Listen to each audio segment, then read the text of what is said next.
the organisers, New Life Promotions, to what is now the 23rd festival for Mind, Body, Spirit here in London. I've been involved with them here for about the last 10 years, and for most of that time it's been my pleasure to introduce our guests from the United States, from Malibu and California, the lucky people, Dick and Tara Sutphen. And more about Dick and Tara in just a moment. I just briefly want to address a few housekeeping matters. The leaflets on your chairs, I've been asked to point out by the organisers. Most of you will be aware that Denise Lynn and Matthew Manning have been leading presenters at this festival over the years. They're not here this year, but Denise is coming for one day only. The details on the blue leaflet and details of Matthew Manning, the UK Healers Tour, also on the lilac leaflet. Okay.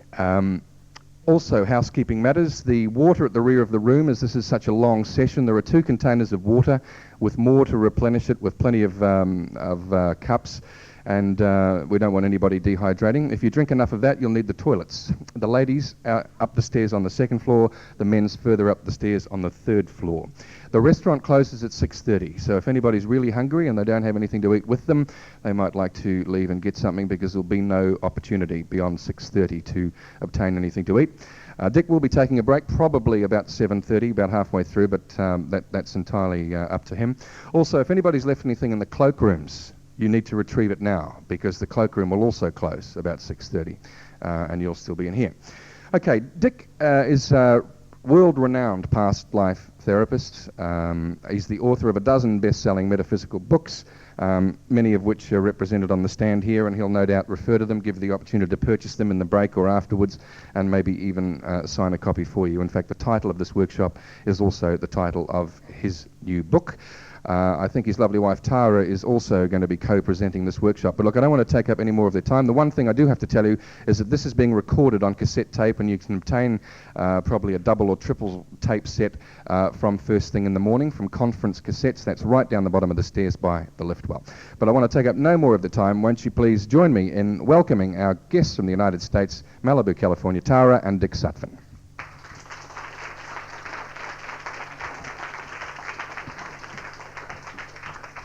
Thank you, Richard. I'm Tara and Dick Sutphen.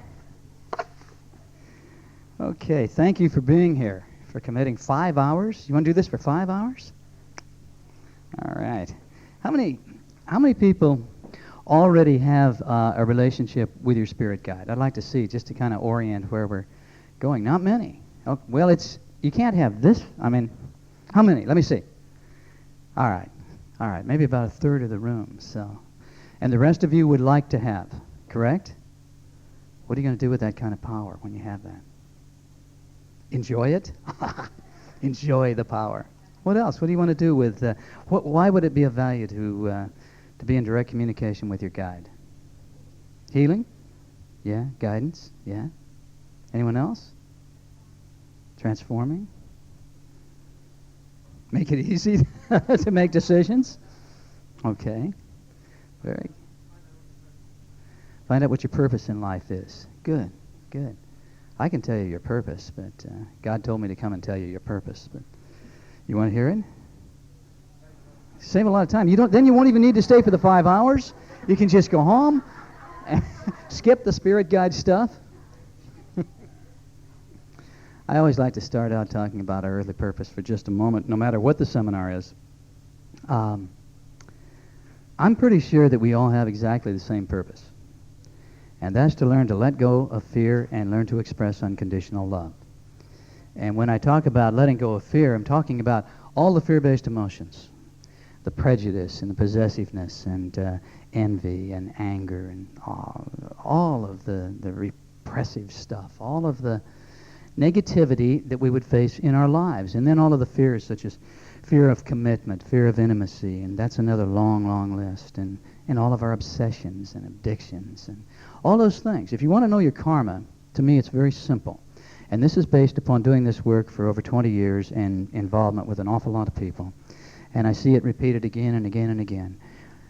Our purpose is to come here and resolve these things. Those fears, that's our karma. That's what's keeping us on the wheel of reincarnation. It's what's causing us to have to come back and back and back until eventually we get it right. And at the same time we're learning to let go of the fears, I think we want to open to express unconditional love. And that's a matter of accepting other human beings as they are without expectations, without blame, without trying to control. And at the same time, it's a matter of expressing compassion. So that seems to be it. That's what God wanted me to tell you. She said, "Okay, see you, man." It seems to be the case. It really does. And of course, it's easy to say, and it's a lot harder to do. But it's never going to be accomplished if we don't know what we're setting out to do. You can't change in life what you don't recognize. And so in recognizing what we need to do, kind of helps, I think, to keep us on the path. So, all right, we're here to talk about spirit guides. Now, I've had a very intimate relationship with my guide for a long, long, long time. My wife, Tara, who will be up here, or maybe I'll get her up here in just a few minutes to actually answer some of the questions. She's better at a lot of the questions than I am, because she really has an intimate relationship with her guide. She is in direct communication with her spirit guide. The name is Abenda, and she has an ability that I've never been able to develop. I have a good relationship, and I can make contact at any time, but I've never developed that ability to go all the way down into theta. You go down through alpha into the altered state to the top of theta. It's a very delicate place, a state of mind. It can be measured actually with brainwave equipment. If you're wide awake right now, your brain is actually firing away at about 850 beats per minute. If we convert cycles per second to beats per minute, you're just... But then when we slow down to go into an altered state of consciousness, when you go into meditation in this or any of the other sessions you're attending or at home, you're dropping the cycle per second activity of your brain down to about 145 beats per minute. That's the bottom of alpha, the top of theta. And as long as someone's really talking to you and you're involved and you're working, you can stay there, but it's easy to fall off to sleep or to wake up when you go down that deep. Tara's developed the ability to stay down there literally for hours in this ultra-altered state. It's called the hypnagogic state. And then she will talk to her guide, and she'll do automatic writing that has proven to be phenomenally accurate over the years, being very objective with it. It is so accurate, it's incredible. And we never cease to have experiences as a result of the sort of thing that Tara does. I'll tell one story that just took place that was amazing to me, because we have a home in Los Angeles, in Malibu, as Richard said, but we also have a small cabin-like home up in Lake Arrowhead, California, which is about 2 hours up into the mountains. And we were up there for the weekend only about a month and a half ago. And Tara's always kind of monitoring the family. She's monitoring to take care, see what's happening. And she laid out a tarot spread, and she saw something she really didn't like in the tarot spread. She said, "My God, what's that about?" And so she tried to figure it out. And she said, "I don't like something here." And she went at it from different angles. And so when the answer wasn't obvious, and boy, she can read cards like no one I've ever seen before, she went in and talked to Abenda. And sure enough, something was coming. And Abenda started to talk about death, and death is really not what it appears to be. And it was a very traumatic situation for Tara, because Abenda didn't want to tell her, obviously, who was going to die. She says, the immediate family is fine. Do not worry. Everyone here is okay. But you are going to be called upon because of a death. You're going to be called upon very soon. In other words, in the next week. And you will need to be there, to be supportive, to help in every way you can.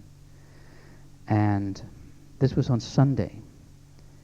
And Tara did more cross-checking and found out, well, it wasn't, some of the older kids. It wasn't their fiancé or the wife or anyone like that. She couldn't pin it in. And then on Monday, she found out that one of her best friend's husbands had just committed suicide.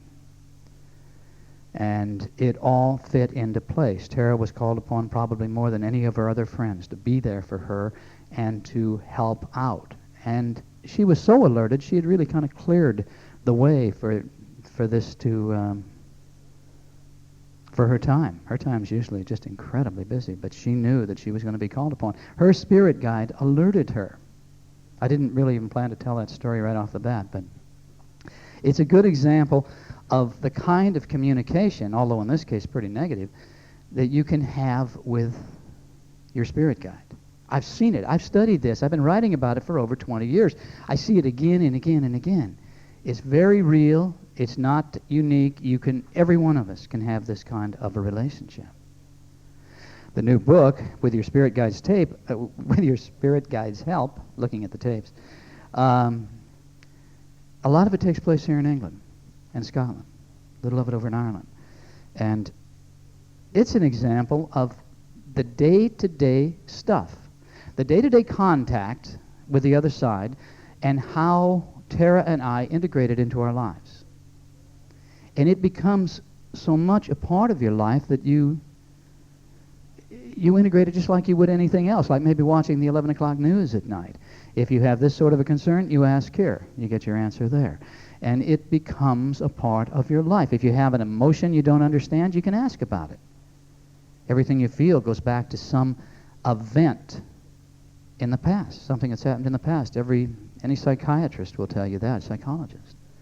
So you can ask, why am I feeling this way? Where does this come from? Why did that happen? I know when I was first exploring self-hypnosis, I'm going way back now, but when I was first exploring self-hypnosis, I did a lot of work with trance. I'd go up and down, go into an altered state, go down, try to get as deep as I could before I'd fall asleep. And I'd found that sometimes, maybe if I put the alarm clock on for about every 15 minutes, that way I could keep working. And because all too often I would fall asleep. But at one time, when I was getting down to this hypnagogic state, and this is a state Albert Einstein says he went to get all of his inventions. All of Einstein's theory, in other words, the great theories, E equals mc squared and so on, were channeled.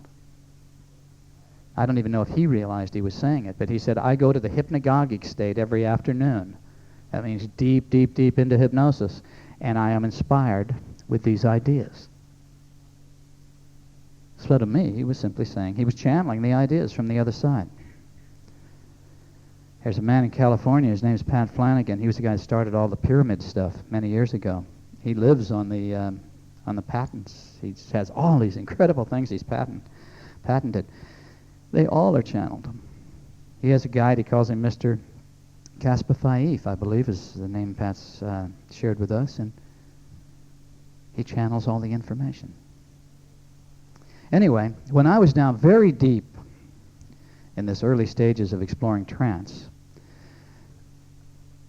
all of a sudden this Indian, Native American woman appeared to me, and she was dressed, I could see her like I might have a good fantasy, I guess. I could see her, and she was dressed in tan, buckskin.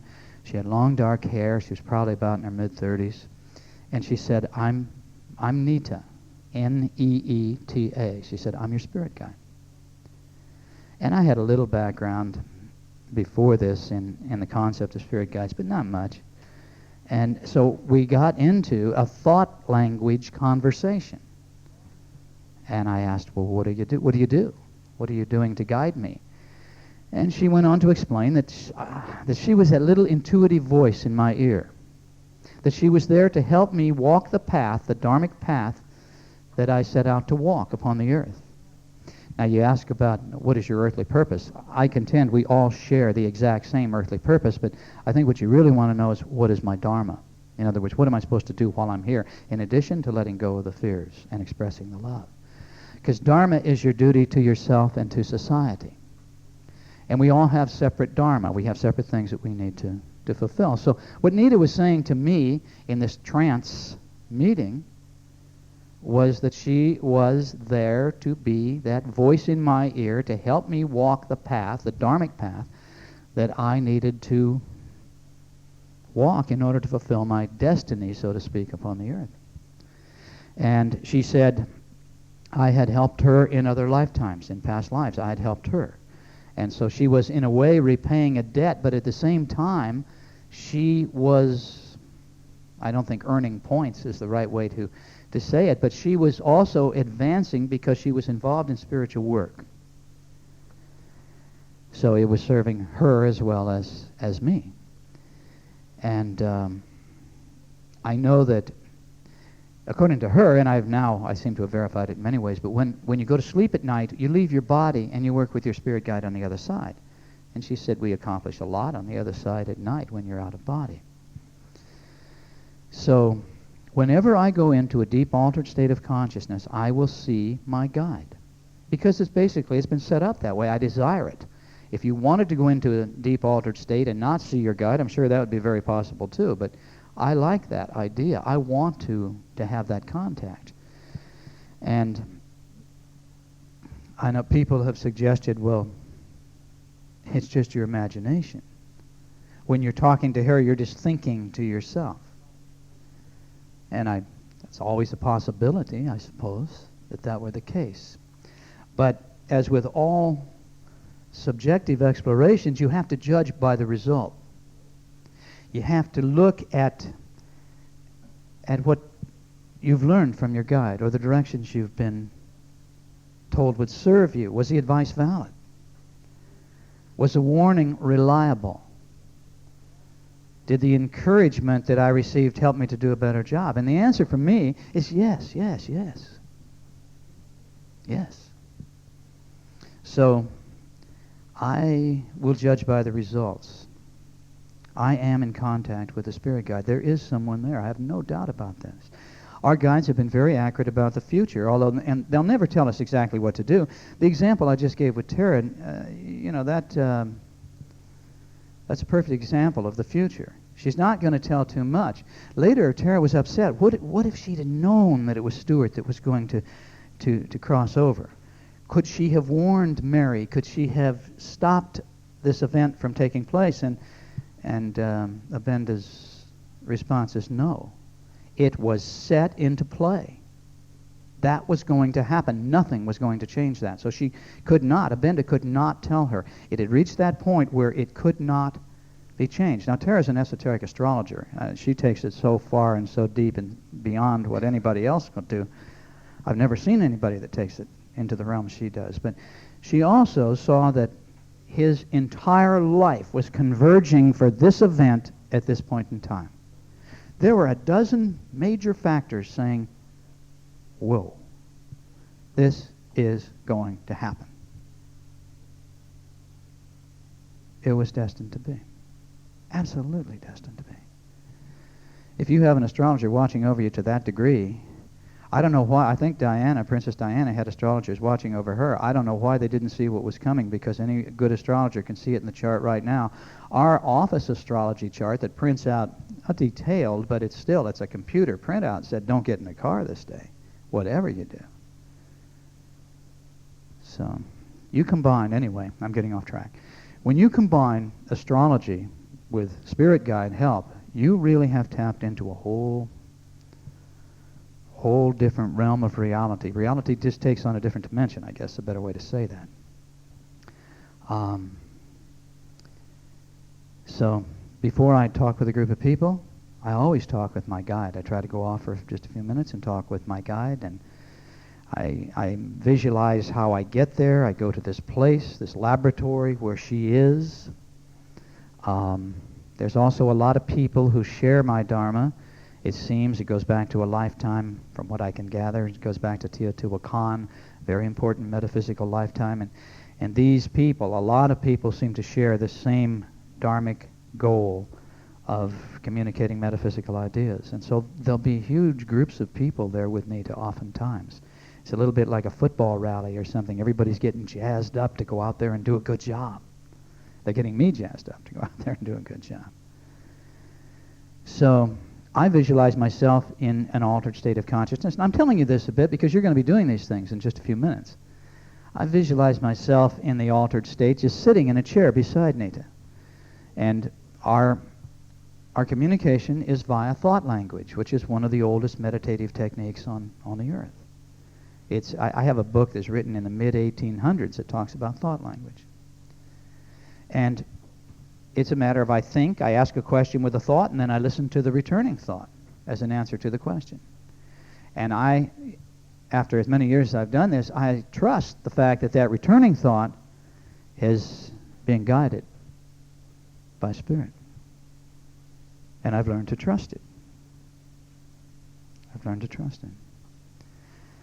So let me talk maybe here a little bit about some other aspects of this, so I answer some of the questions, and then I would like to open it up for questions, and then we're going to do as many sessions as we can fit in tonight, working on the other side with your guide. Some metaphysicians will call your primary guide your lifetime guide. I use the word primary, I guess, more than lifetime. Those leaning towards a Christian orientation will speak in terms of guardian angels. To me, it's the very same thing. There's no difference. It's just how do you care to view them. Can you have more than one guide? Yes, I think you can. I'm pretty sure you can because I've come up against it so often. I know in Tara's case, she has had two, but one is a primary guide. The other will be a support guide. You can only have one primary at a time. Sometimes this other guide, the support guide, will take over and become the primary guide. Here's some reasons maybe to have more than one. I know one woman that I worked with extensively in a past life therapy situation on one-to-one regression work. She had exceeded her life plan by a long ways. In other words, because of her metaphysical involvement, she had accomplished so much more than she or those who were guiding her felt that she would ever accomplish in this lifetime, so that the guide really wasn't adequate anymore to help to guide her. So her spirit guide says, I need somebody with more awareness to keep, to help to keep her on the right path and to keep her learning and accelerating this energy that she has for this. And so another guide was brought in. I've also seen situations where someone is on the wrong path and they are out of control. And the spirit guide again feels inadequate because they can't really cope with the person that they've become. So they need to get help, somebody that has more knowledge and awareness and more skill in helping to try to get this person who's walked off the path back on the path. So again, a reason for another guide to come in. A deceased mate or relative or a close friend can become a support guide, but they'd have to be very evolved. They'd have to certainly be beyond jealousy in helping to guide the soul. I know that my daughter Cheyenne, her guide is Tara's great-grandmother. And Tara sees some of Grandma Cannon's some of her personality coming through in Cheyenne, which is kind of interesting. And there's been a lot of communication directly between Tara and our child's guide, which offers, again, unique possibilities. Unique possibilities to communicate and help, and as long as you're not trying to manipulate somebody else that you're close to. Tara does a column.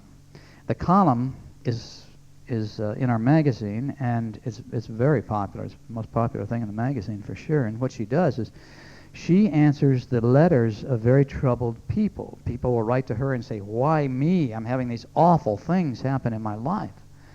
And what Tara's done is set up a system with her guide, with Abenda, and Abenda will then go find the guide of the person who's having problems, or somebody who knows really why the problem exists. Maybe it's coming from a past life, and Abenda will make contact with somebody from that past life who will be able to explain why the karma is being carried forward in this way.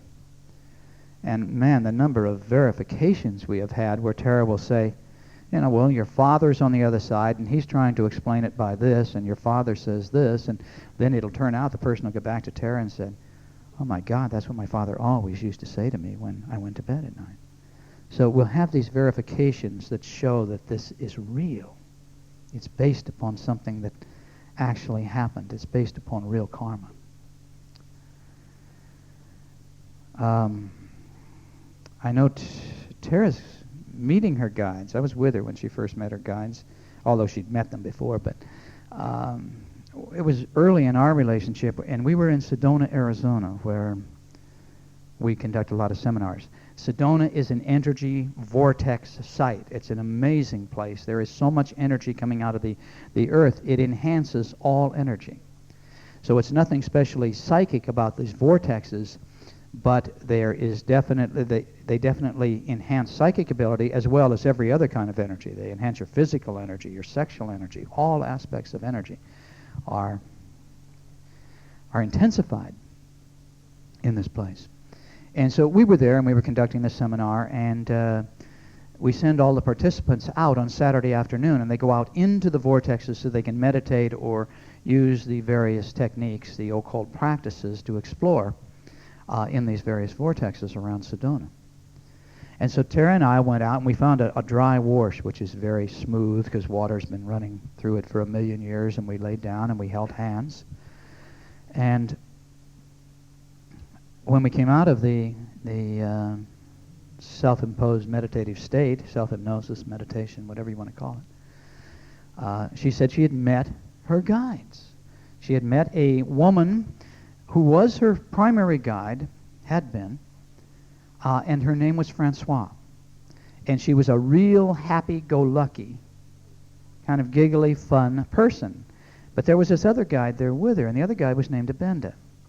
And Abenda had been brought in right about the time Tara was, I think, 21 years of age, because Tara was a little too reckless and free-spirited herself, and the guide was a little on this angle too, so they said, we need some grounding here, and they brought in Abenda, who had always evidently been destined to be Tara's primary guide once it was time for her to get to work. You've never seen an astrology chart that points to anyone having to do metaphysical work more than my wife's. She never had a choice. It was just absolutely destined for her to do this work. But she met Abenda, and it was pointed out that Abenda was there now. And what happened is that Abenda really took over. Shortly after this, Francois was more and more and more in the background, and Abenda took control, which I don't think Tara liked quite as well, because Francois was a lot more fun and encouraged a lot more rock and roll lifestyle. But I guess they figured it was time for her to get to work. Tara recalled, and if I'm wrong on this, correct me, baby, but she recalled at the same time, shortly after, that she'd already met her guides during a surgery. She was actually dying. She was hemorrhaging to death, and as an 8-year-old girl, and she found herself up above, of course out of body, watching the doctors all panicky, running around trying to save her life. And she started to literally walk towards the light, and these two shadowy figures came walking towards her, and they said, no, you have to go back. And it was Abenda and Francois. They bent down. Tara says that even because I was little, they had to bend down to talk to me and explain things, and then just more or less take me and push me back into the life. But she was literally going to the light. So she had met them, but she did not meet them again until she was like 24, 25 years old. I know that I'd never really told Tara at that time. I'd never really told Tara about Nita, other than to explain I had a guide named Nita, and I wrote through her hand. I did automatic writing. Nita would come through. And Tara began to develop these techniques, and man, the student just took off 10 times faster and better than anything I could do. But we were on an airplane flying between Philadelphia, one little tiny planes fly between Philadelphia and New York City. And it was a horrible rainstorm and lightning. The plane was literally doing this, and it was scary. And so Tara went into trance. She thought, my God, we're going to die. And she made contact with Abenda, and Abenda said, no, you got a lot of work to do before you get to leave here. And but at the same time, in came Nita, was right there with her, and she explained that she was my guide. She explained a lot of things to Tara about our relationship, why we'd been brought together. It was destined on and on and on.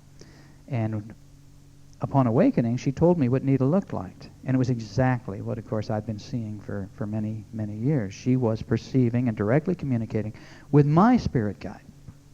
So here's something else that you can do. If you are willing to take the time to develop the ability, and everyone in this room has this ability, if you're willing to develop the ability, then you can do more than just communicate with your guide. And I think that's a good example. since that night, that was about 14 years ago,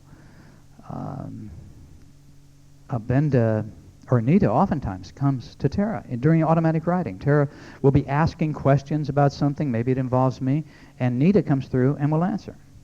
The handwriting changes completely, and she learns what she needs to know. Or Nita will share something that she thinks is important for us to know from her perspective. So once you've made contact, once you're doing this, once you've made contact with your spirit guide, you have to use judgment as to the information that's coming through. You can't let your guide just completely take over your life. Tara said tells about one time about a woman that came to her and said, "My guides won't talk to me anymore." And as Tara asks all the right questions, it turns out the woman couldn't even try to park her car in a parking place without getting an okay from on high. So, that's a little too much. At that point, they're saying, "Nope, you better learn to live your life on your own." You have to. One woman told me too, you must realize that your spirit guide has only a certain level of intelligence. It's not God. Your spirit guide has a perspective of the overall picture. But as this one woman said in deep trance, she says, "Well, dying doesn't make you smarter." So your guide is so smart, so intelligent, and you can't expect superhuman sort of feats, information to come through. They probably experienced Earth lifetimes. They probably are still carrying to some degree their own prejudices, their own ideas about the physical plane. And so you have to factor all this in when you're making contact. I had a woman once who told us that she says, "My guides are so negative." She said, they're just negative. "I have this great new boyfriend, and all they do is put him down and try to guide me away from him, and so I'm not talking to him anymore." And you probably already guessed the end of the story, because a guy ripped her off for several $100s and disappeared, never to be heard from again. So this was in a letter I received about 2 months later. So anyway, physical appearance of your guide. There's not really any gender on the other side. No male, no female. But your guide will appear to you in the guise that you will relate to. Probably the guise that they feel comfortable in. I would guess that it'll be one of their prior lifetimes, and I would also guess that it's at an age where they felt that they were at their peak, where they looked their best, maybe.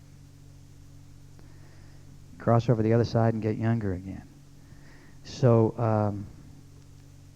the guide will appear in a guise that will probably work for you. Now, for some reason, there's an awful lot of American Indians, Hindus, Egyptians, Chinese.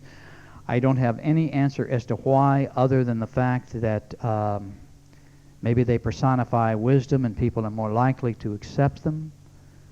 You'd probably be more likely to accept, a little Chinese man than you would a dead accountant from Liverpool, as an example. So maybe it has to do with a guise in which we are more likely to accept the wisdom coming through. Your guide can appear as light. They can appear as an intense light. Maybe they don't want you to get hung up on the persona, and so they'll just be an intense light, and usually it'll be a white light. When you get into the blues and the purples, then you are more likely talking about master contact if you're perceiving the intense deep blue or the purple lights. Of course, there's many realities other than our own, and they may be identifying with that form of reality, the light people. I've had many, many contacts over the years of doing this work with what I call the light people. And they do appear to be from a world a little more advanced than our own. They have evolved beyond the need of physical reality. Master, of course, that's something entirely different. The master is the wise soul who will come to teach you.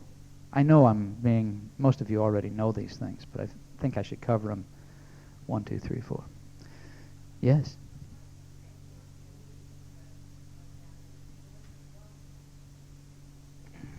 Well, I don't think there's anything wrong with physics. I like it here a lot. Make it very clear. But there are so many realities other than our own. It's like a radio dial. You just turn the even Einstein, a lot of scientists believe that. Matter is energy. This isn't real. This is not real. It's not solid. It's wood, but they could break it down. It's subatomic particles that are now vibrating, and they have formed what we'll call wood. And the carpet is another. That's not solid. This is metal. It's not solid. We are operating in a world that is not what it appears to be. I think that maybe helps people to understand why this kind of contact works. I didn't have it in my notes. The physicists, the cutting-edge physicists, say that our world, because nothing is solid, everything breaks down to atoms and then smaller than atoms and further down to the point where they know that it's not really real. It's vibrating. This is a vibrational rate. Let's call it a vibrational rate of 102. Everything here is vibrating, it's playing this role. But the physicists now say, the cutting-edge physicists say, our world seems to resemble a thought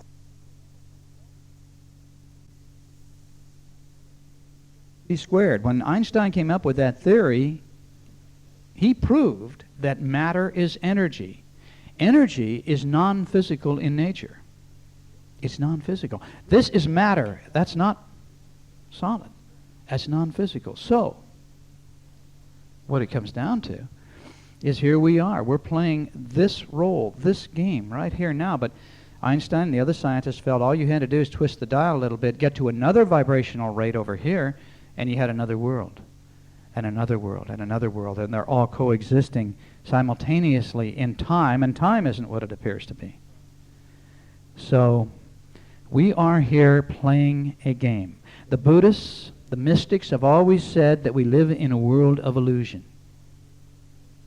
You've heard it before again and again. Now the scientists, the physicists are saying the world is a thought form more than anything else. As a scientist, that's what they come up with. When they run every test there is to try to figure out what this is about, it's not even here.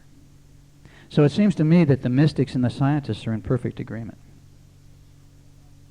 And if you go along with the rest of their thinking, then here you are at 100.4.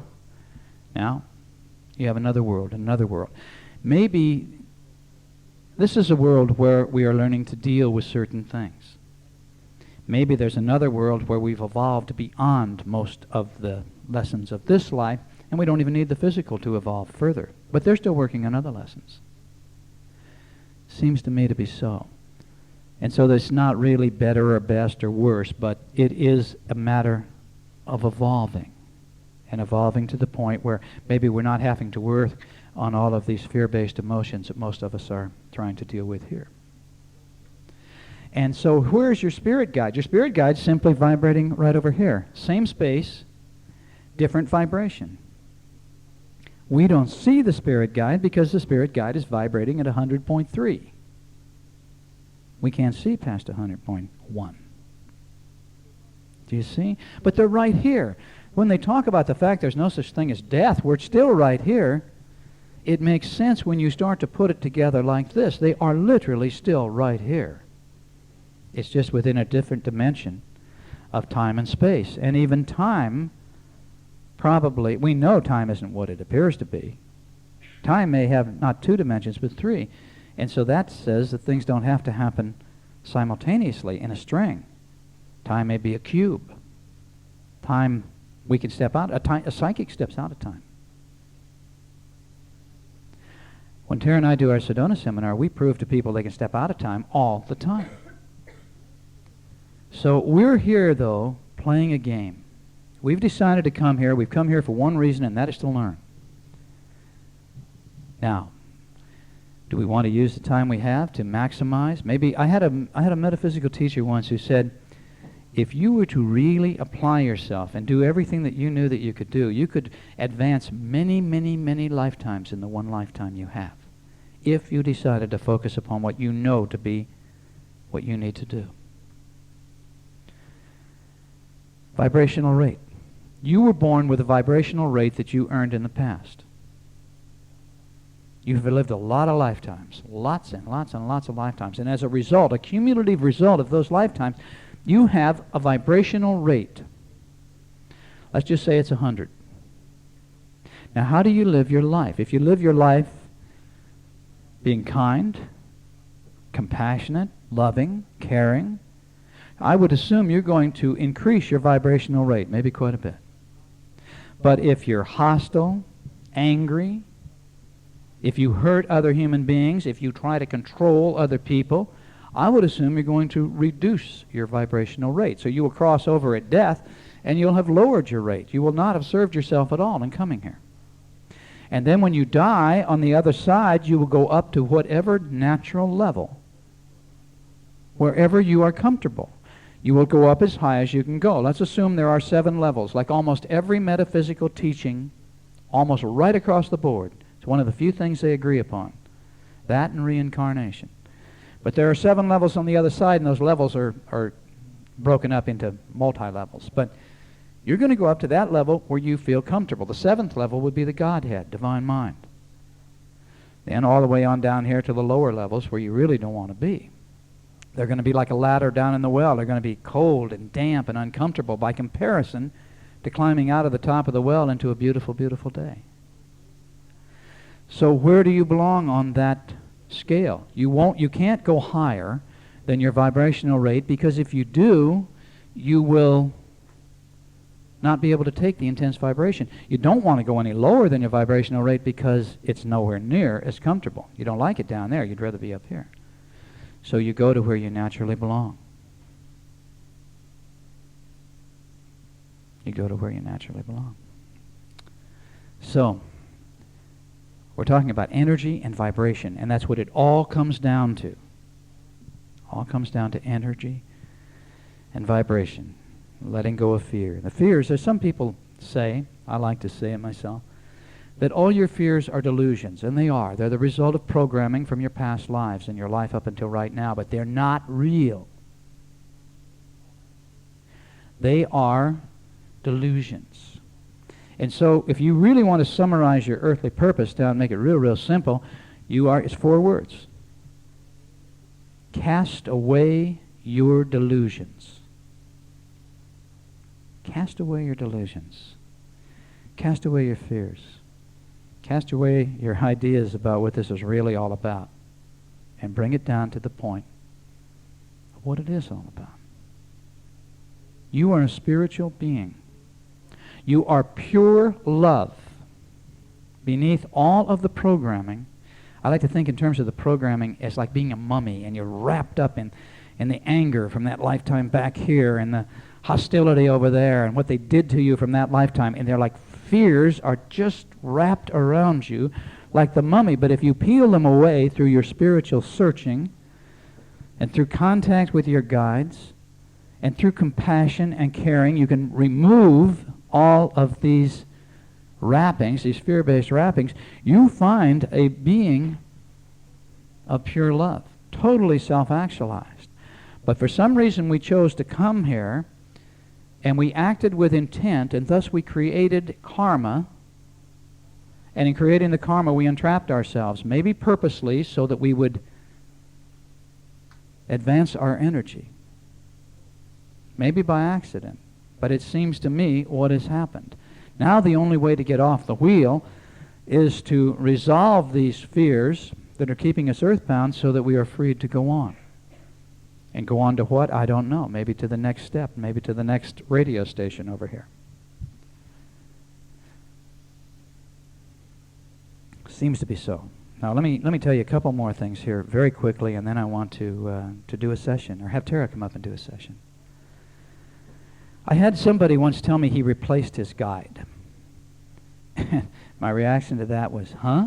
You replaced your guide? And he said he was a dullard. He just was completely asleep at the switch. I couldn't stand him. And so he said what he did is he just meditated and prayed, and he just asked over and over again to have a new guy that he could relate to, because the one he had wasn't any good. And he says eventually this little Chinese guy came in, and he laughs funny, and I just love him, and we get along great. Now, I don't know about that, but that's what he told me. So I've run into cases where there is an over-guide, which is an interesting concept, and I haven't done enough work on it to be able to even probably answer many questions on it. But the over-guide is a guide for an entire family, and maybe for generations. Although each person in the family would have their own individual guides, there would be an over-guide that's just looking over this whole family, taking care of them, I guess, so to speak. Again, I don't know. I haven't had enough experience with this. It'd be fun to investigate. I recall very vividly a guy in Texas who had an accident, and he said, "To hell with spirit guides. If I had a decent spirit guide, he would have warned me." And, of course, I talked a great deal with him and said, I don't think you're right on that. A guide sometimes, in a situation as the one I talked about with Tara's friend, they cannot interfere with the karma of the situation. Maybe it's karmic retribution. So, and in some cases, if the guide were to interfere, they would have to take on the karma, and nobody's learning at that point. That makes no sense at all. Maybe the accident, it was an auto accident, maybe it provided a needed lesson for this young man. Maybe he was just speeding all the time, and maybe the accident was a good lesson so that he slowed down and didn't kill somebody, maybe himself upcoming.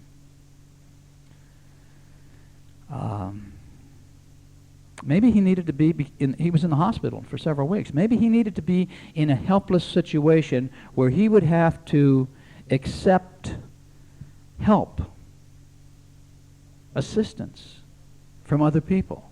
Some of us are so proud we think, I'm not going to accept any help from them. I can do it myself. So maybe he needed that kind of a lesson. I'm providing these just to show you why your guide might not interfere, might not warn you off. They can't warn you off in all these situations. Of course, maybe it was just what I would call cause and effect karma. This is where you've been so negative, you need to do something to just blow off the negativity in one big burst to resolve everything that you've built up. This brain works like a computer. Tara?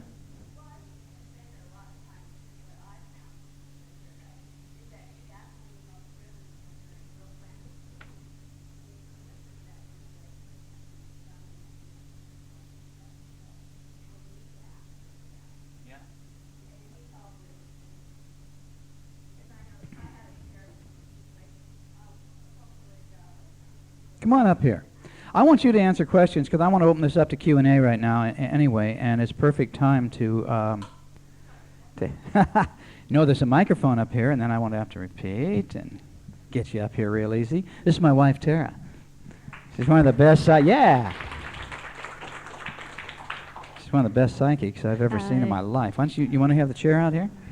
Thank you, honey. Yeah.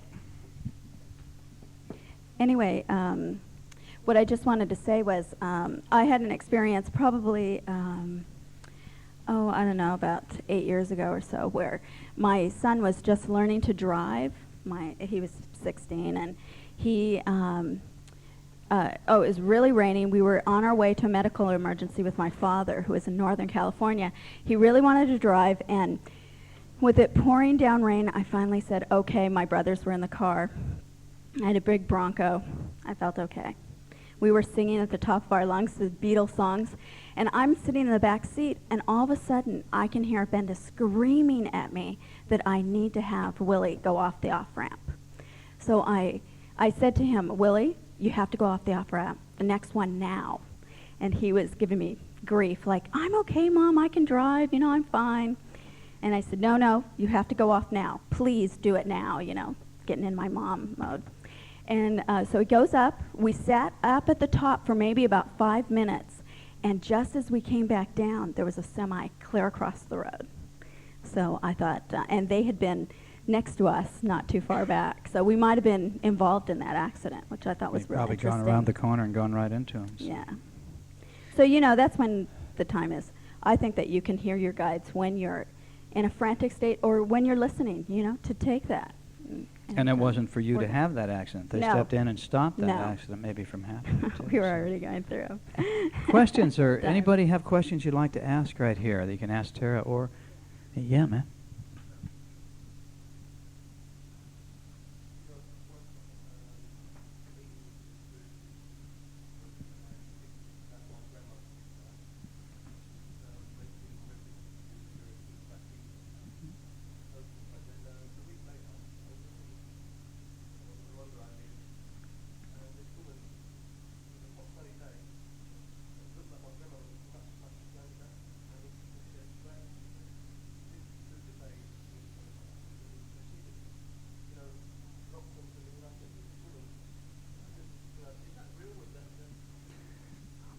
I don't know. Might have been that you were to look at that woman. Maybe your grandmother was guiding you to look at somebody Maybe who she resembled manifested her. for a moment, too.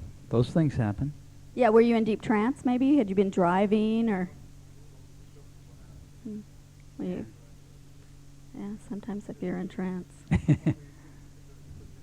Did you talk to her? You didn't talk to her? Too scared? Sometimes they do things like that just to get our attention, to say hello, I think. Yeah, who else had their hand up right here? Yes. It was mentioned that you were given a sample for a day or so notice with the husband for a friend. Yeah. Why did you need the day's notice? Well, I don't know so much that I needed the day's notice. My energy, the night before I had, say Saturday night, I had an anxiety dream where I didn't remember the dream at all, but I knew that something horrific was happening, and I couldn't decipher it. So then I started doing cards, and I thought, oh gosh, take the time, because when I go into trance for hours. I lose, half that Sunday. So I was like, oh, do I really feel the need to go into trance? And so I did. I decided, something's up. Just something is really up. I knew that it was a dark-haired male. Whether it was, like I said, when I first went in, I said, is it part of our family? And she said that his daughter's boyfriend would have an accident that week, and he had a terrible accident, actually, the day after all this other stuff happened. But car accident, but that was not it. She said there was something else up. And she had written all about it, all the details, but she said that I wasn't allowed to know because it actually had already happened in another time sequence, that there was nothing that I could do because of this. The time was different for us and them. You see, when So I thought that was what she's doing is that if she's feeling something coming, she wants to know what it is. She didn't really need to know that in advance. She would have been there for Mary anyway. Yeah. But it's just that she picks up on things ahead of time, and in so doing, she's not going to let it go. I might pick up on it and go, ooh, queasy feeling, and just go on about my And this is my day. day-to-day life. My guide sits on top of the building and can look down and see what's happening in my life. And so this was going to affect my day-to-day life. This is somebody who I see 3 times a week, probably 4 times a week, because we have horses at the same barn and, that sort of thing. The friend, you mean. The Exercise, friend yeah, who my died, friend. Yeah. So, Anyone else? Question? Yeah.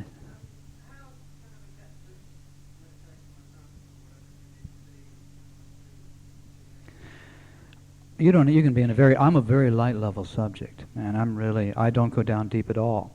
And yet I've done major healings in my body. I've done things they talk about in medical conventions. I've had things done without anesthesia. You don't have to be. If you will trust, what we're talking about here is trusting. hernia surgery without anesthesia. What I have to get all of you to do is to trust every thought and every feeling and any visualization that comes into your mind. That's all it's about. Very, very light level. If you can trust enough, you don't need it. If you can trust enough, you don't need the trance at all.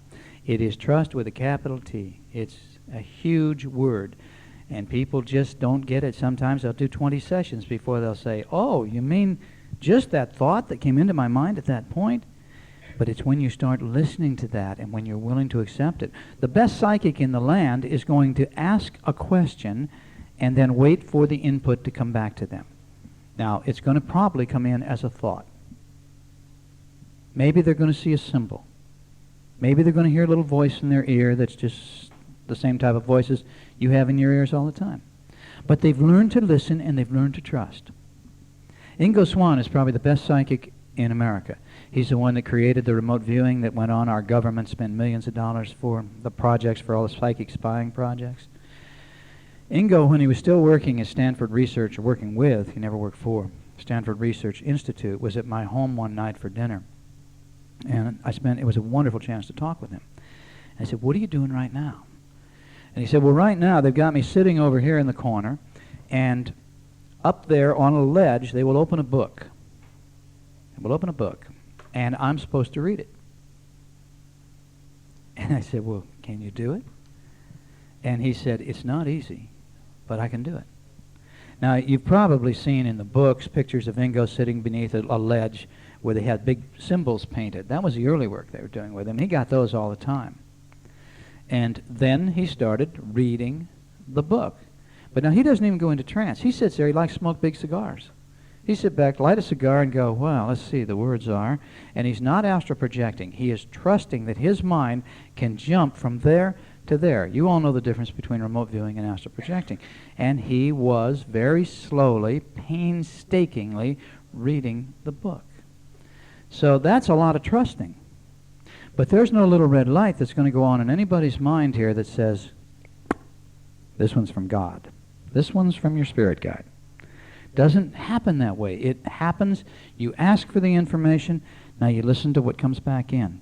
And at first you're going to think, oh yeah, sure. And at first you may not be accurate very often. You may only get 1 out of 10. But if you trust, the first time I went out to play tennis, I didn't even get 1 out of 10 over the net and into the right court on the other side. But boy, when I practiced, I got pretty good at tennis. If you put in just a fraction of the amount of effort it would take to develop this sort of thing, the amount of effort it would take to develop tennis, wow, you can get very, very good with this. So you keep at it. You don't get discouraged. You don't say, gee, I only got 1 out of 10. You keep at it, and pretty soon you got 2, and then you got 3 and more out of 10, and pretty soon you get damn good at it. Is that kind of the point where you realize that's not the thing I'm myself? That's exactly it.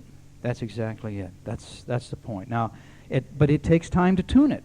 Just like it takes time to get out there and hit the, tune it so that each time I'm going to hit it in that square on the other side of the net, I know that I'm a really good psychic, and I'm well practiced. But say if I want to know about you, I'm going to want to be accurate, and so I want to be in trance and ask my guide to contact your guide to get to kind of the information that I need. But just to read you, nowadays I can do that because I'm well practiced. But I don't generally do that to people because if nothing else, it takes away from my energy. Because you can be sitting on a bus or a train next to somebody and you're picking all that negativity up, and all of a sudden then you can be a really depressed person because you're just feeling everybody instead of trying to be in your own space and your own being. And so I'll be walking through the house though. Sometimes and I'll hear Tara saying, she's just sitting there on the phone, she's saying, well, let's see, okay, I think, boom, and I know she's doing it. She's on the phone with somebody, and then I realize it's Estelle. There's a friend of hers who is a magazine editor of she seems to be magazine editor of different magazines every 6 months, but in New York City. And she calls Tara to get Tara writes for some of these different magazines, writes articles in America on psychic ability and on the values. Well, she wants to work me. Yeah. So I always know who Tara's talking to. I say, why don't you do that with me, man? You're that good on the phone with her. Why don't you do that with me? Nah, I want to go into trance. I want to do it. I want to do it this way. Let me add a couple more things here, and then if there's anyone else who has a question, then we're going to do a session. I've already talked to you about thought language, the idea of how to communicate with your guide. When it comes to meeting your guide in the session Tara does, you do not want to have preconceived ideas. You just want to trust whatever comes in, whatever thought or feeling it is. You may have to make it up a little bit to get it going. And if you're willing to do that, that's great, because it's kind of like kick-starting the process in here. Your guide is going to be concerned about your needs. That there's no doubt your guide will be concerned about your needs. But in my case, if I ask Nita for assistance on a particular problem, I don't necessarily receive my answer immediately. Tara's more likely, the way she communicates with direct writing, to receive it right now. But even Tara, in this case, is like the one we just talked about. It doesn't always happen that way.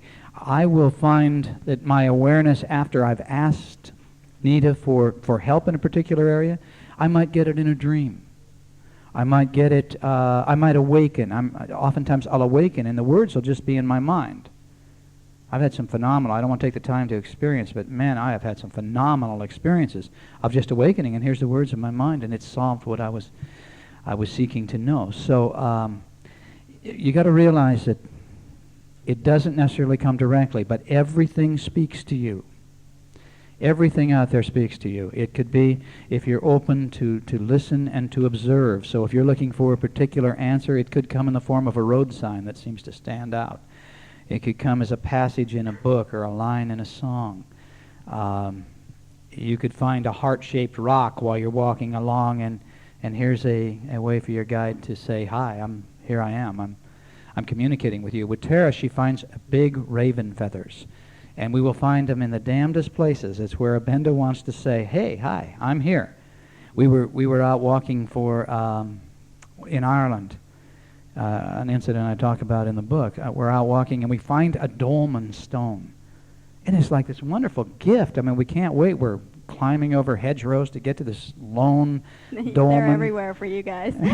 Yeah, you guys don't think they're so wonderful to us. This is like... And my God, right in front of it is the raven feather. And we didn't see another raven. We were there for days. We never saw a raven. So Abenda seemed to have put that there to say, hi, thinking about you, here's a gift. So, of course, that all may have been coincidental too, but I doubt it. You do need to remember to trust your instincts. And know too that a guide cannot tell you what to do. That is not allowed. If the guide is telling you, you go do this right now, you want to tune out, because they are not to take that kind of control. There can be gentle guidance. They can show you alternatives and offer you general awareness, but the final decision has to be up to you. Okay, It should now... always be loving. Oh, yeah, it should always be loving. If you start to get gutter language, anything along that line, that is not, that's not part of it. You're in contact with the wrong level here, and you need to go a lot higher. It's real easy to make contact with the spirit world. You just buy a Ouija board. Say, anybody here? And then, of course, what you're going to get is not necessarily going to be desirable. Chances are it won't be. You can deal with the earthbound entities.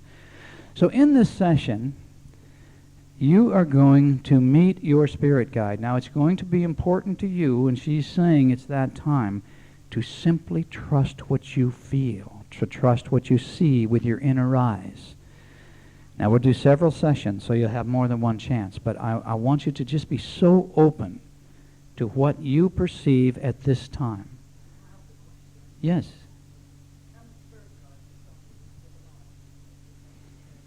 No, it will be somebody who's on the other side, although not that you couldn't be influenced by someone who's still alive.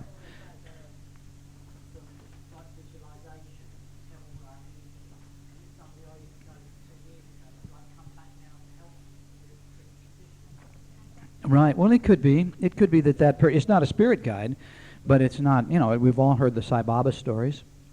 Sai Baba appearing to people and helping them and guiding them, and I have close friends that I really respect, very intelligent friends who have had these kind of stories to tell about Sai Baba. Other advanced souls, other masters probably living on the earth. But that's not your spirit guide. The spirit guide's somebody on the other side that made a commitment with you before you were born, and they've said, I'll be there for you. I'll be there helping to guide you while you live. And unless there's a change of guides, why, they'll be there. Yes? You said that we have many lifetimes, and I believe this too. But do spirit guides, is it the same spirit guide over many lifetimes, or every lifetime a different one? Probably a different guide every time. Mm-hmm. Yeah, because I know Abenda and I have shared a lot of incarnations together. But she's, I think this time we decided to do it as an experiment. I know basically she's told me that our whole dharma together is to see how crystallized clearly we can get our communication. It's her goal and my goal.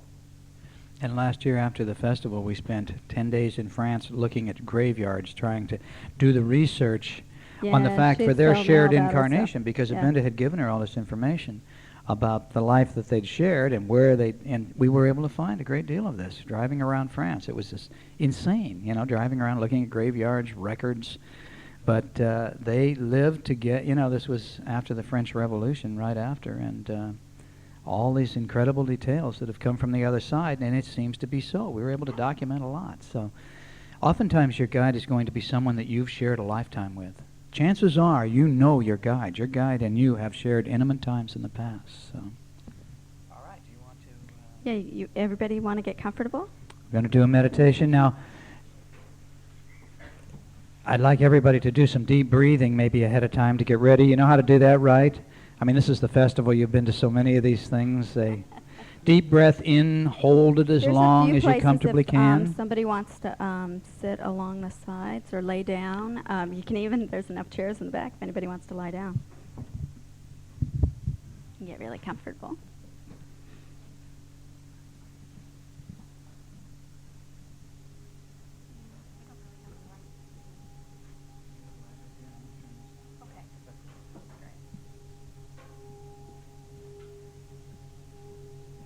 Close your eyes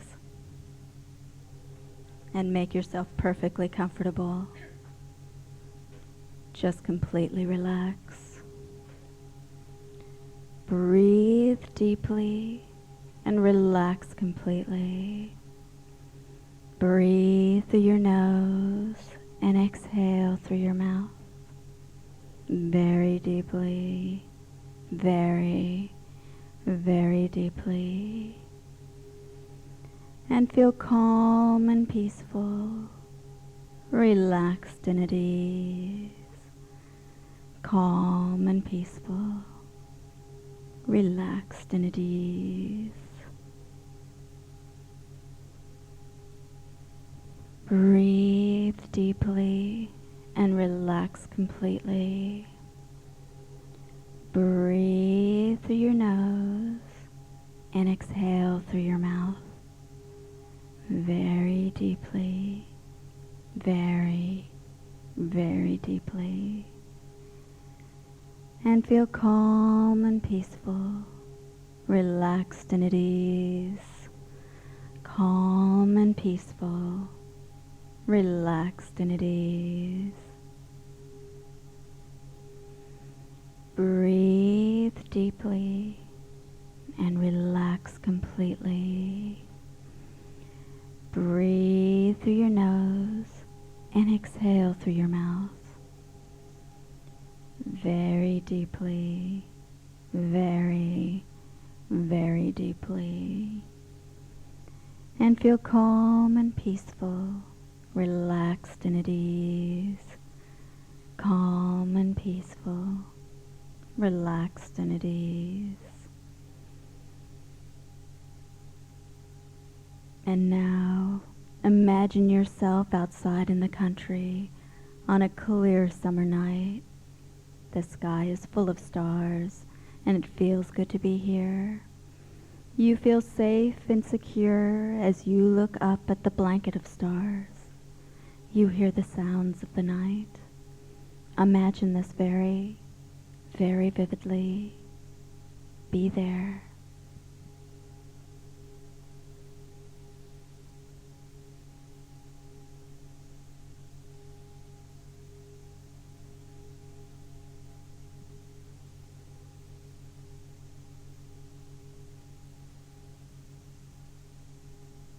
It feels so good to be here looking up at the stars and enjoying the night. And it's now time to draw down the universal energy of the stars. So please imagine yourself drawing down the light, drawing down the energy of the stars, the positive powers of the universe. Perceive this energy as being drawn down in the form of an illumination that enters your crown chakra on the top of your head. So do this now. Actually draw down the energy and allow it to become your reality. the universal energy of the stars. Draw down the light, the positive powers of the universe, the God light, the star light, the love light. Let it happen. Let it be. Drawing down the universal energy of the stars, the light of the universe.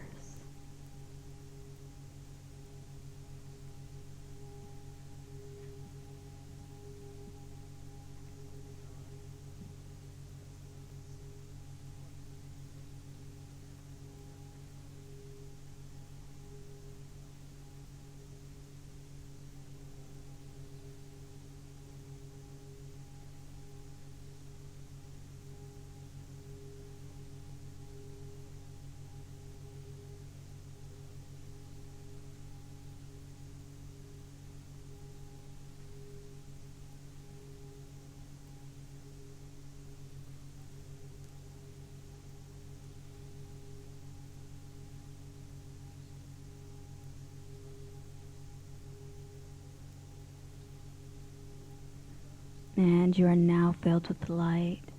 And you look to the eastern horizon to see the sky becoming lighter and lighter and lighter. And as the sun rises, you offer thanks for all you have and all that you may become.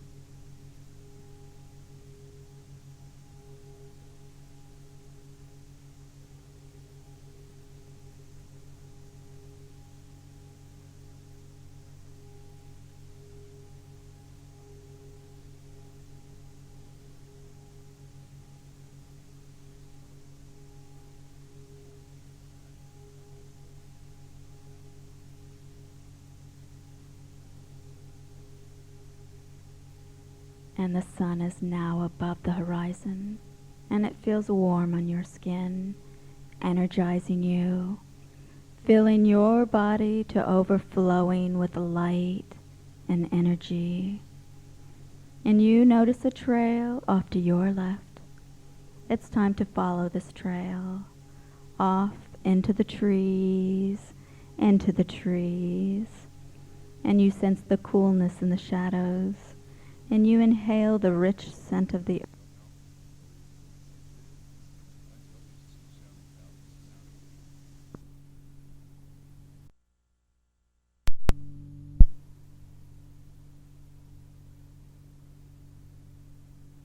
And as you walk the path, you hear the birds and subtle sounds of the awakening forest.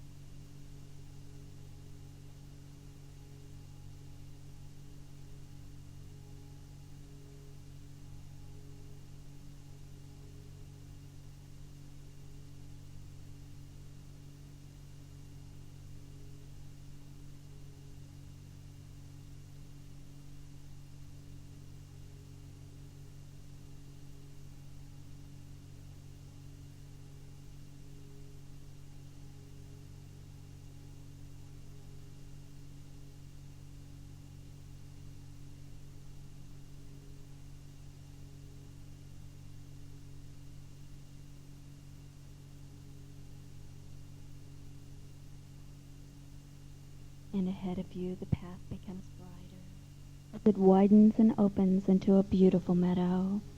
And in the middle of the meadow is a small pyramid. Take a moment to perceive the meadow and the pyramid, the sun glinting off the shiny white surface.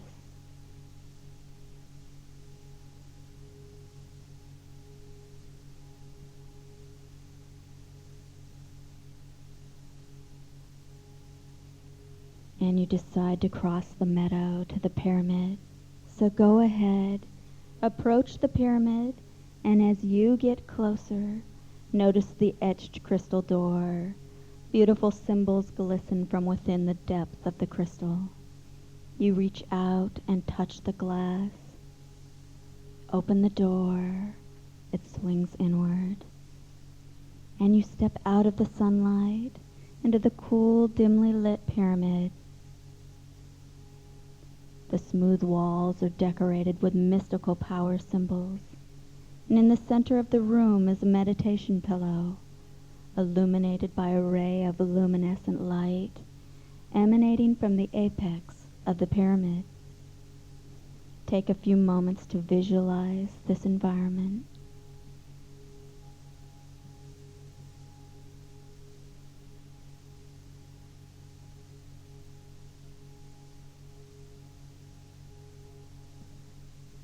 And the meditation pillow is so inviting.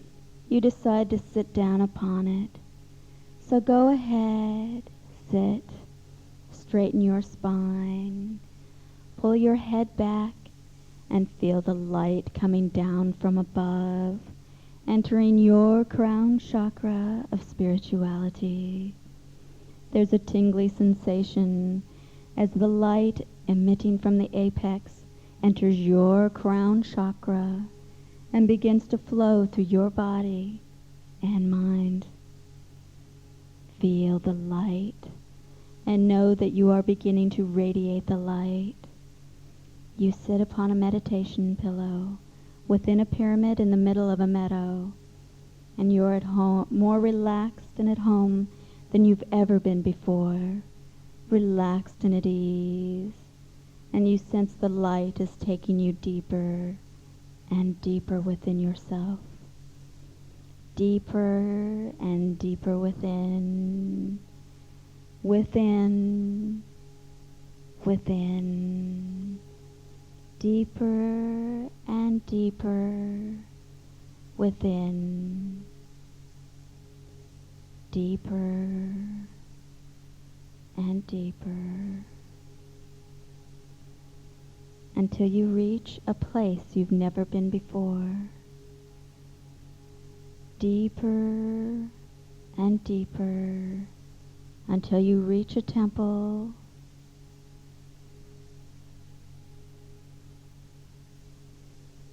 a room deep within your mind that is as real as anything else in your life, an inner temple.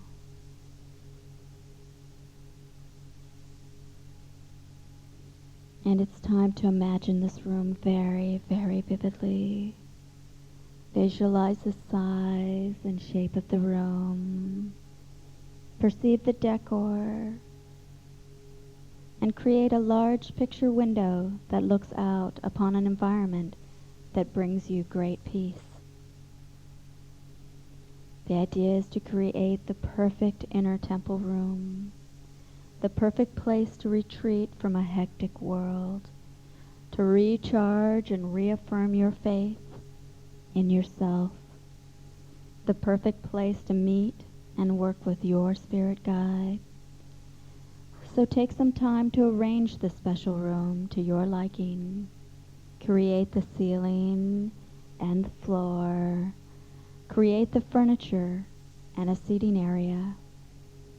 Bring in wall decor, pictures of those close to you and those you admire. Your imagination will result in manifestation. So go ahead, be creative.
And as you manifest your inner temple, you create a meeting place to be with your spirit guide. And in just a moment, your guide will appear. On the count of 3, your primary spirit guide will walk through the door into the room. Number 1, number 2, number 3. All right. Vividly imagine what your guide looks like and how they are dressed.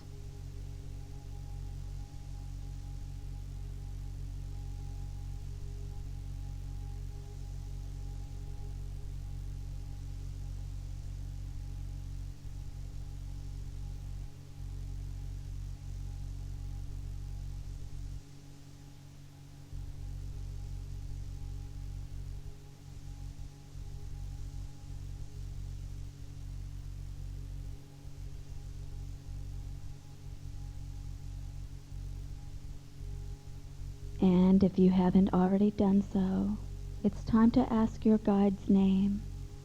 Simply ask the question as a thought, and then listen to the responding thought, which will be your answer.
Ask your guide when you knew each other in the past.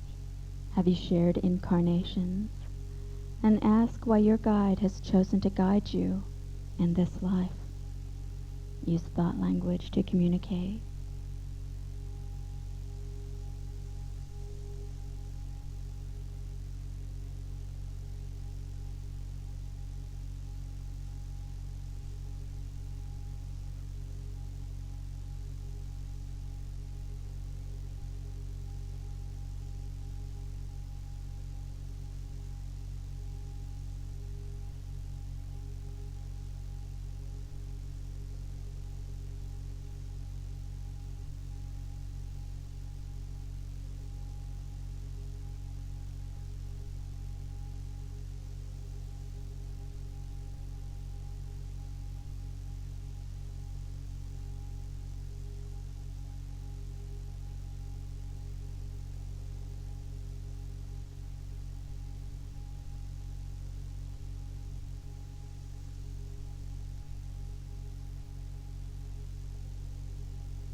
Now it's time to ask your guide personal questions. You're on your own for a while. Use thought language and trust your thoughts, feelings, and visualizations.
All right.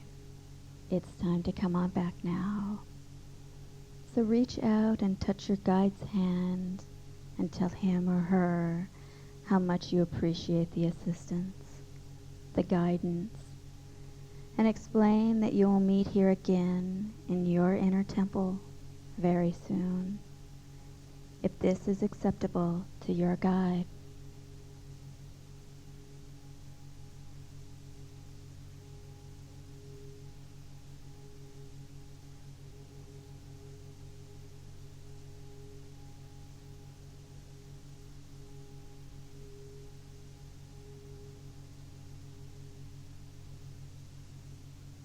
And it's now time to return. So hug your guide goodbye and look around your inner temple for a moment before sending back into your awareness of the pyramid.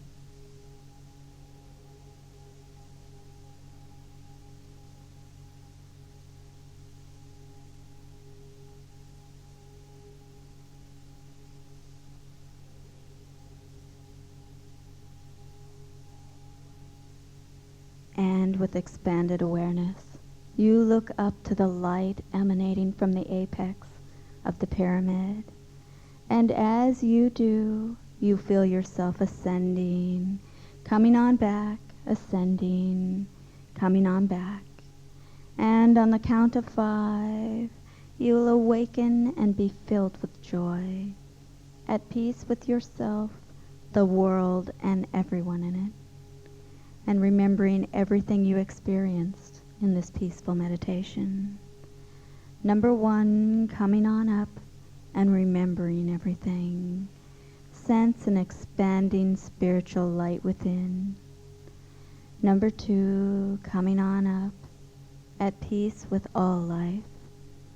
Number 3, coming on up, feeling balance and harmony. Number 4, coming on up, recalling the situation and the room. And number 5, wide awake, open your eyes and feel good. Number 5, wide awake. If you want to take some notes, it's a good time.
Give him a chance because of break.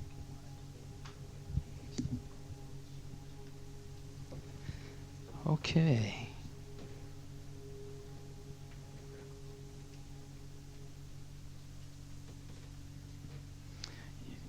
How you doing?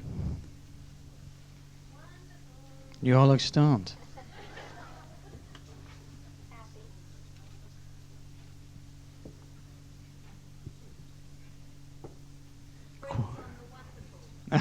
Brings on the wonderfuls.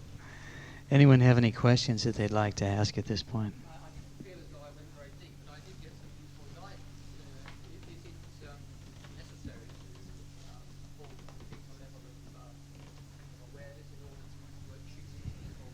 No, sir, it's not. No. When I'm tested on what's called a HIP scale, or there's different scales that professional hypnosis uses to judge how deep you are, I'm a very, very light subject. I never go down very deep. No, but I've had some phenomenal experiences, and I've certainly received some great guidance. So I'd have to say no, you don't have to go deep.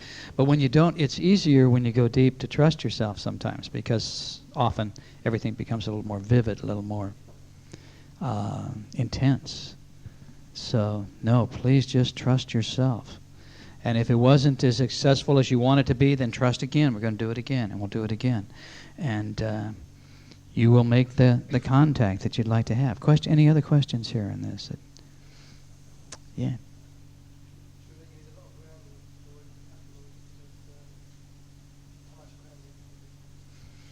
Grounding?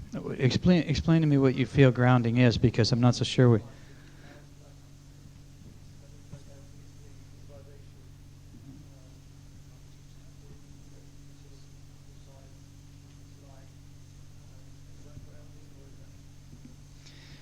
Well, we're trying to protect you, and I don't know if I'd look at it as grounding, but how did you do on perceiving impressions? What I get is if you get too spacey, or if you see too many light beams, you're getting all that light, or you just see the swirls and you don't feel like you're getting anything, you might be way far out there and you're not, or spacing out, maybe even falling asleep. So you need to come back. That's when I would ground a bit, but if that answers your question. Later, right here. Sometimes. Yeah, if you're asking romantic questions, you need to, or important decisions sometimes, you need to go by records.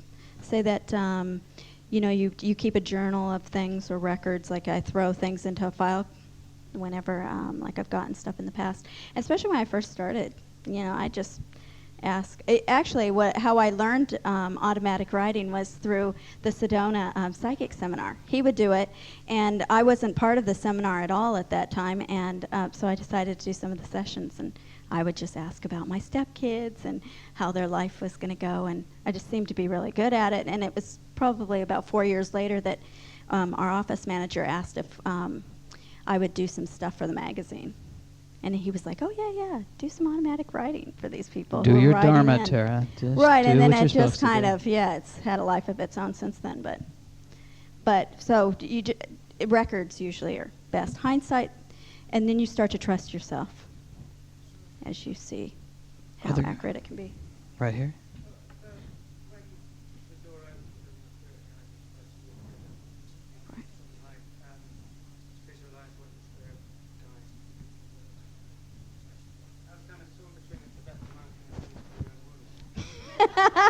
Hope well, you took your the woman. emotions getting in the way, maybe. Yeah. The Tibetan monk. I know.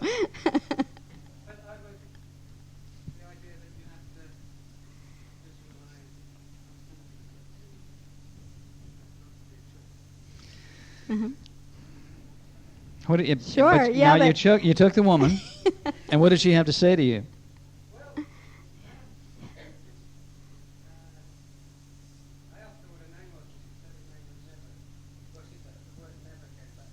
Right. You just went into trance to argue with somebody, huh? Argue with a woman. Sure. Good. Good.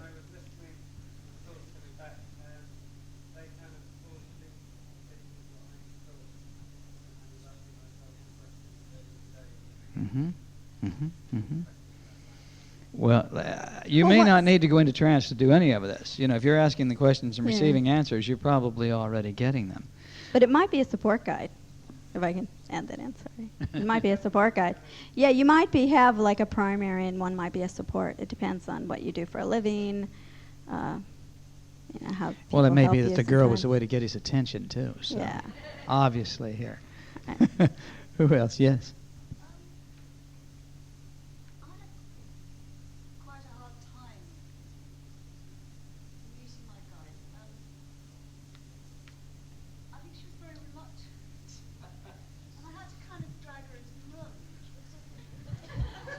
Dra- Questions really. I mean, there was a chattering on my shoulder about anyway, making this up as you've been told to.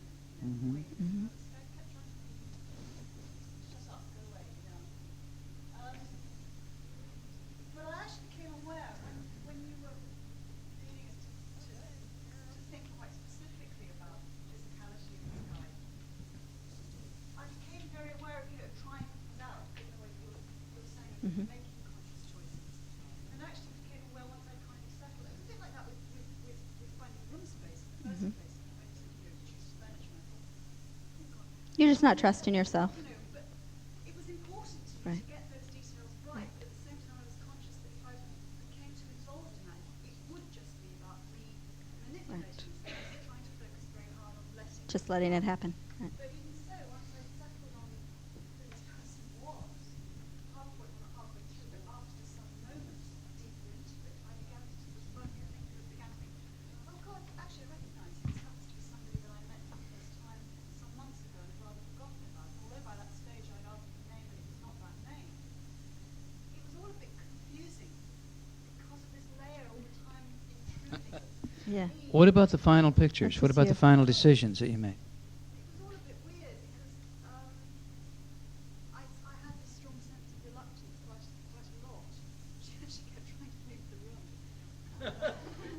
Well, more than once. And there was a very awkward dynamic. Because I was actually terribly disappointed in who she turned out to be and was saying to her, I don't think you can help me at all. What do you know? How does the way you chose your guide reflect in your life? How does the way you chose your guide reflect in your life? The way you make decisions.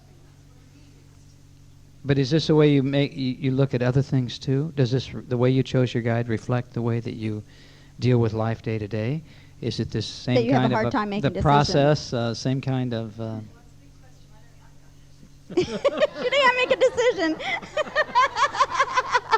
Okay. I think that was an answer that.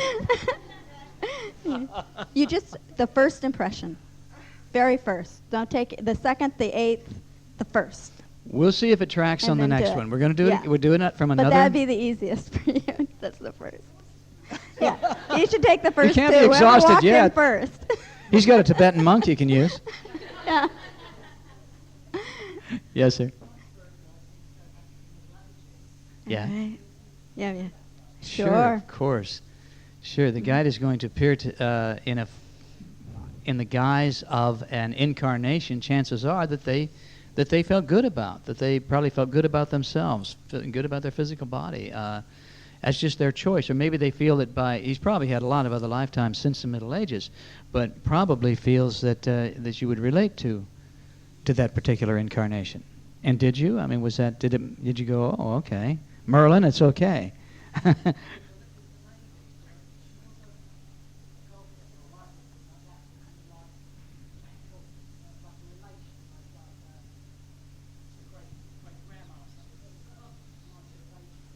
Okay. But of course all the seers back in those days, there's a lot of developed ability. And the church had to burn about 3 to 9 million of them in the process too, so so you may have tapped into a granny seer or something from back there. And that's the way she relates to metaphysics today. Oftentimes it makes sense when you have time to look at it and put the pieces together. Yeah, yes. I met mine when I was walking down the path, and then wouldn't stay in my chest, but I kept being pulled down the other way, which is the visualization thing. Oh. And then when it got to the room when we came in, but he was thrilled about being there. It wasn't the ideal spot. For you and him, right? All of this other stuff, like room, all this kind of stuff, where I'd already seen it very clear in that day. Yeah. That happens. You were way ahead of me. So it's Well, he was great. an anxious guy. He Yeah. wanted to get to you. Yeah. But the room, now you don't have to use that room, but the room creates an environment, a place where every time you go into an altered state of consciousness on your own, you go to the room and your guide will be waiting. Now you can go back and completely create a different room. Tara has like a Persian room, I think, that she couldn't... My It's like a Yeah, huge no. cave thing. Yeah, that's my primary temple room. It's like this big, huge But cave-like. it's got Persian furniture in it, Weird. doesn't It it? has Persian furniture I've never seen in this life, but beautiful furniture. And then I have where I meet everybody. Like, say I want to meet, all the writers who write into me. I go back to a tea room, which is further up, where I feel like I'm going a little deeper on the astral side, going deeper in. So I go like out the back door of my temple room and go to this glass house where I meet people. We have like an English tea trolley and, visualize cakes and like we're serving people.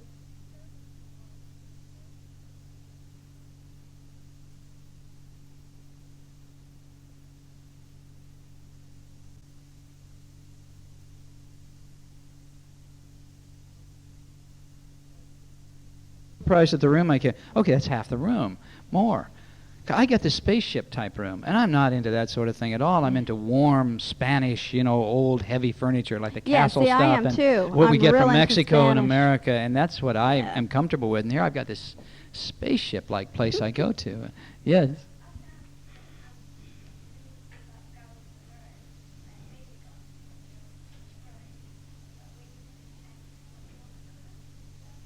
Oh, it wouldn't change. Well, I don't think the basic room sometimes changes. You're stuck with it for like life. my sorry. cave thing is the basic room. Yeah, I can't change the walls really. Yeah. It's mine too. Yeah. You wish you'd thought a little It's like more the about stone. it now, right? Yeah.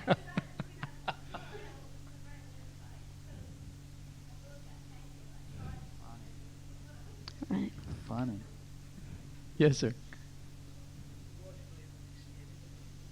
You didn't see anybody? All right, now Sometimes. Yeah. What were you doing? Go ahead. What about just making it up for a bit? Could you just make it up and let it go? I've had people who are just, if you're willing to make it up and get the impressions, it's like breaking a dam and letting the impressions start to come in. And at that point, they might change. They might be, but right now, if I were to have you close your eyes and just imagine a particular, would you choose, just do it with me for a minute. Because there may be some other people in here that didn't get it too. All right, what would you perceive your guide to be, just off the top of your head, male or female? Choose one. Okay, female. What age bracket do you suppose would be most likely for your guide to come through in? 40s to 50s, okay. Accumulated quite a bit of wisdom in that incarnation they're relating from. What race, just the first race that pops into your mind, first race of people? Indian, okay. East Indian or Native American Indian? Okay. Attire, how do you suppose they would be dressed? Okay. You see, that's really kind of what you need to do at the time. Now, that may not be it. That may be just what's off the top of your head, or you may have pinned it right there. If you're willing to go with that in the process, and we'll do it again now, do that in the process, and then just try to visualize it and make it real. It may shapeshift for a while, but it'll pin in, and then you may not be able to change it at all. You may be stuck with that exact castle wall that you that you got, whether you wanted it or not.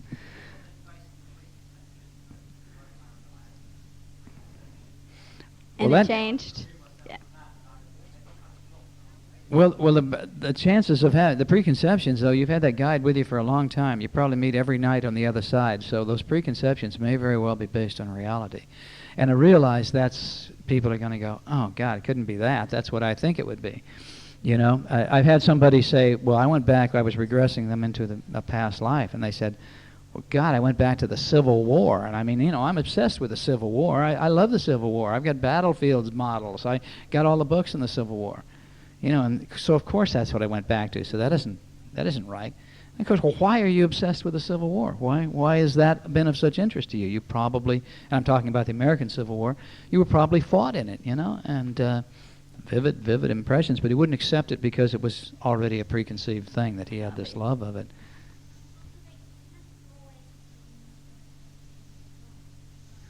Yeah, that's usually, you're going up higher. Beings of light are fine. You know, you may very well have somebody that prefers to relate, and you might relate to them better being beings of light. And they realize that, and they say, okay. They really don't understand your earth existence, so usually. Abenda, I get really upset at Abenda sometimes because because she's very serious. You know, I didn't like her being my primary guide. Like Richard says, you know, I liked the first one. But, you know, she's there to do a lot of great things, I guess. To help you do what you're supposed yeah. to do, yeah. Yeah, but it becomes, was hard at you first. can integrate. I have a this is not an ad for the CD. I have a CD. It's an old CD. It's something we did in the seminars years and years ago. It's called The Eagle in 5 Worlds.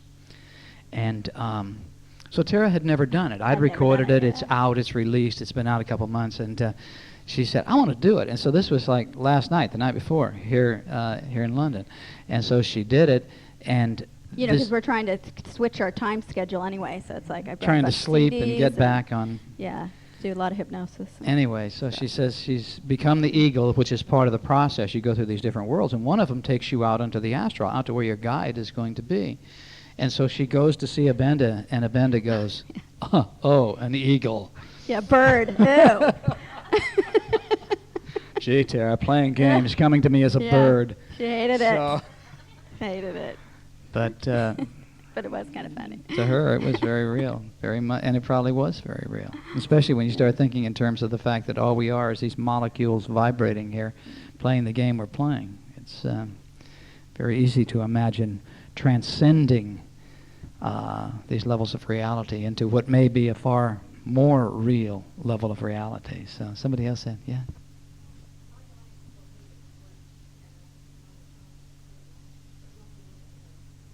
But not to what?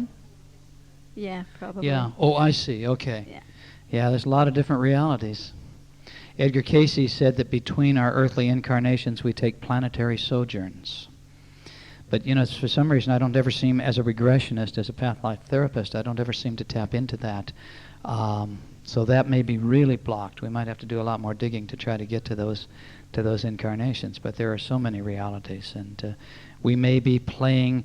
I'm convinced that parallel lives are valid, that we are all exploring more than one physical reality at a time, no more than 4. But in other words, you may very well be other people on the earth at this time. Seth, who's some of the wisest channeling I've ever read through Jane Roberts, Seth says it is so. I've done a lot of research on it, and I really feel it is so.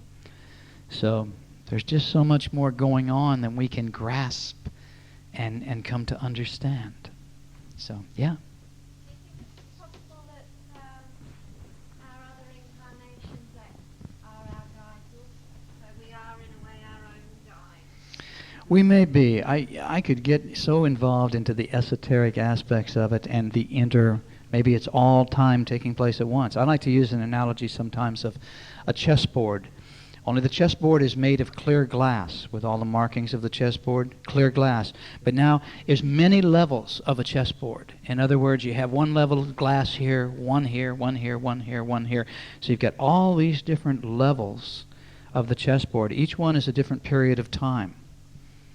Here's the top one, maybe about this point here. Here's 1999, but maybe there's another one at 2022, another one at 2800, whatever. You're one person on each of those levels, one player, one chess man.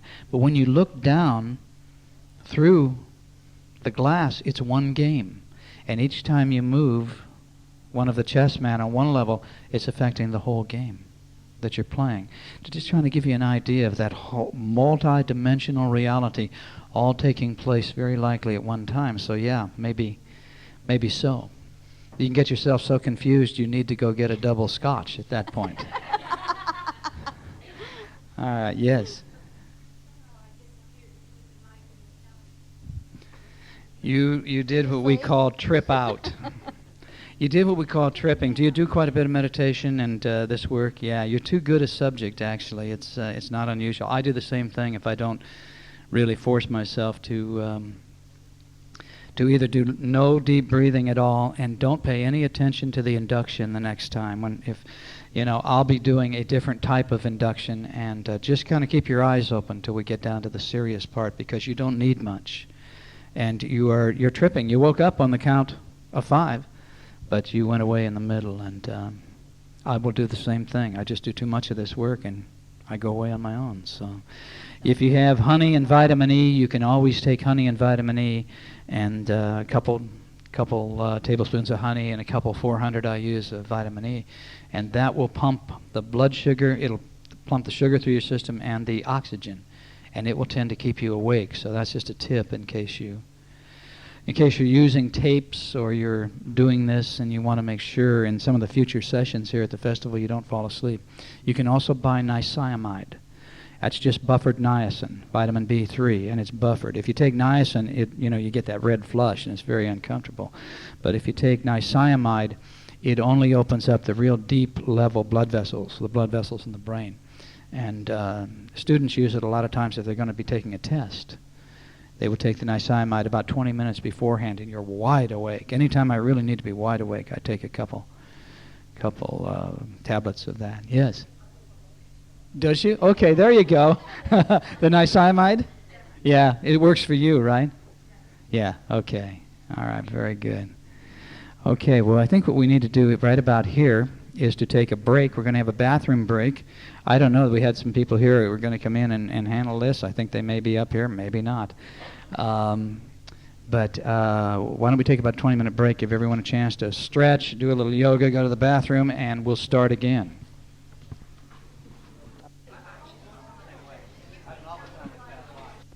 We were just talking about the idea of how do you trust? How do you get to the point? Because you're getting this stuff and it seems like, where's this coming from? And do I dare trust that? And I have to say I'm very pragmatic. It took me a long time to be able to trust. And I still don't totally trust. I still want to be proven to the best that can be proven. And sometimes I really seek to have that special effect, and I think sometimes our guides will do things just to get our attention and to say, hello, I'm here, and this is valid. That was certainly the case with Tara's situation here a few weeks ago. Boy, that showed the validity right there. But it's the same is true with past life regression. And when I first started to study past life regression, I had an awful time with it because every time I did it, I felt like I'd make it up. But then I'd try to verify, and I was able to verify that at least I had the historical information correct. And yet at the same time, it just felt always like I was making it up. And I kept verifying. And then I got to the point where I could verify in great detail, the most minute details on some incarnations. And I came to trust a little more and a little more and a little more. And I hope you're very discerning about it. Don't just blindly accept any of these things. Put it to the test, but don't give up too quickly. Test it out, try it out, don't give up, see what you get, keep a record. And then be very pragmatic in the way you view what you have over a period of time. With Tara, we've got all these years of being able to go back and look at the writing from Abenda as an example. We keep track of all of our psychic. We have huge files of psychic input, but we keep track of all of it. And the Abenda has been very interesting because I can't say that Benda's been 100% accurate on business. She's not even interested in business. And so when she says it's time to think like this, it's with a grain of thought, a grain of salt. But when it comes to things within the family, she's almost 100% accurate. She might tell us 3 months. In one case, this happened. I have a son who was a teenager at the time, and Abenda said he's going to be moving to Colorado within 3 months. And we thought, why in the world would he go to Colorado? He doesn't know anyone in Colorado. And sure enough, 3 months later, all these circumstances went clickety, clickety, clickety, click, boom. And Travis left and went to Colorado. So when you have that kind of a verification, you tend to take it a little more seriously, and a little more seriously, and a little more seriously, until it becomes a real important part of your life. So any other questions here? Yes?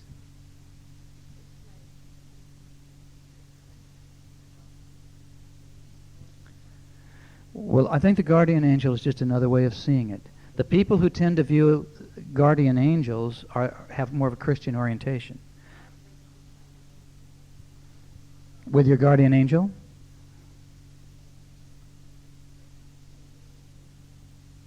Well, they look similar?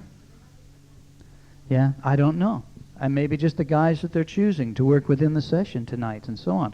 I would guess your guardian angel is your spirit guide, and vice versa. I think it's just a way of viewing it. But see what you get. See who you can trust. See how it evolves. It'll probably just come down and it'll almost synthesize. I don't know. There's always things I don't even have the faintest idea how to answer in regard to this. But I know there is so much of this that is so real that it seems to be an important part of the teachings. Yeah.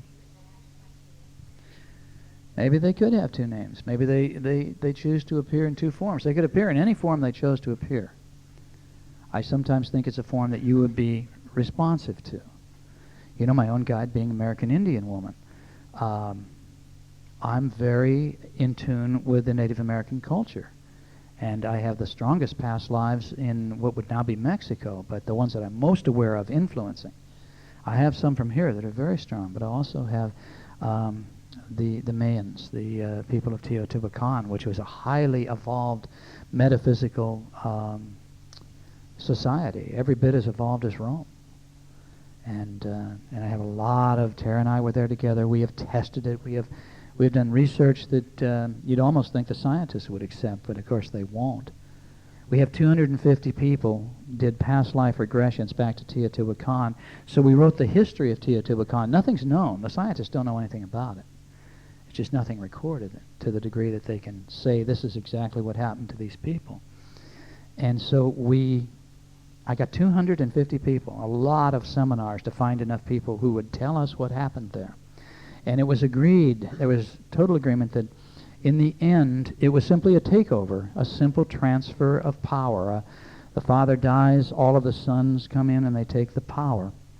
In taking the power, they didn't view the way the country should be run through metaphysical eyes. They saw it more as a dictatorship. And so the metaphysical, we're talking 250,000 people as a population. So we're talking a huge civilization here. And all these people believing metaphysically, and all of a sudden that's canceled out. And this dictatorship prevails.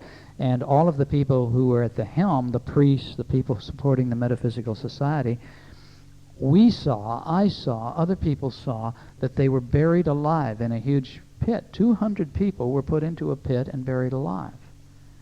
And when you look at the history of what is known of Teotihuacan, there is nothing to substantiate such a thing.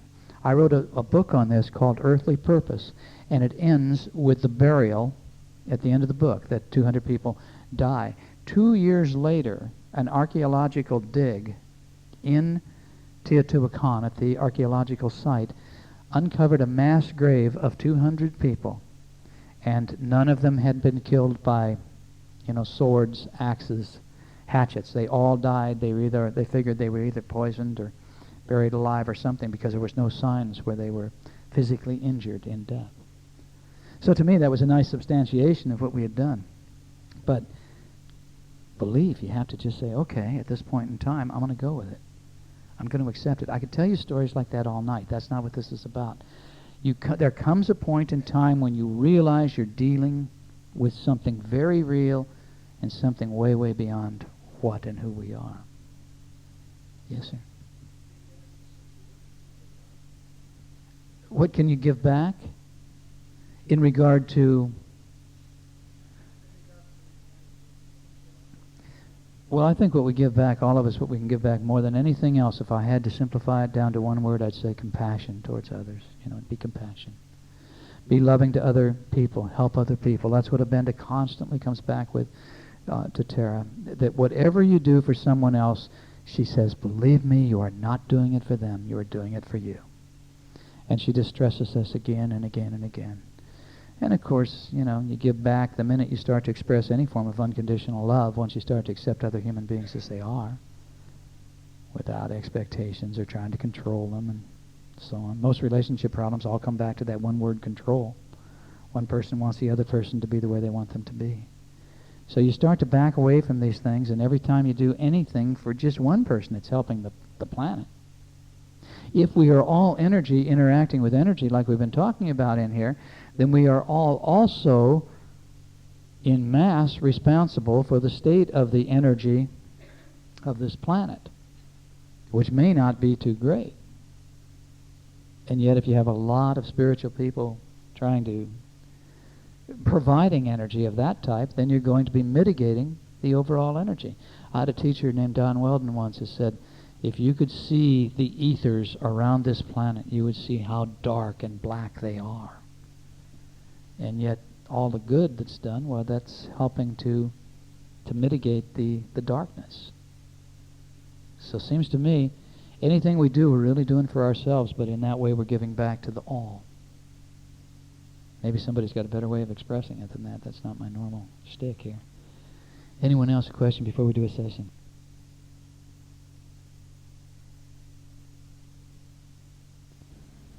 Please stop the cassette now and wind to the end and change over to tape C, where the workshop continues after a break.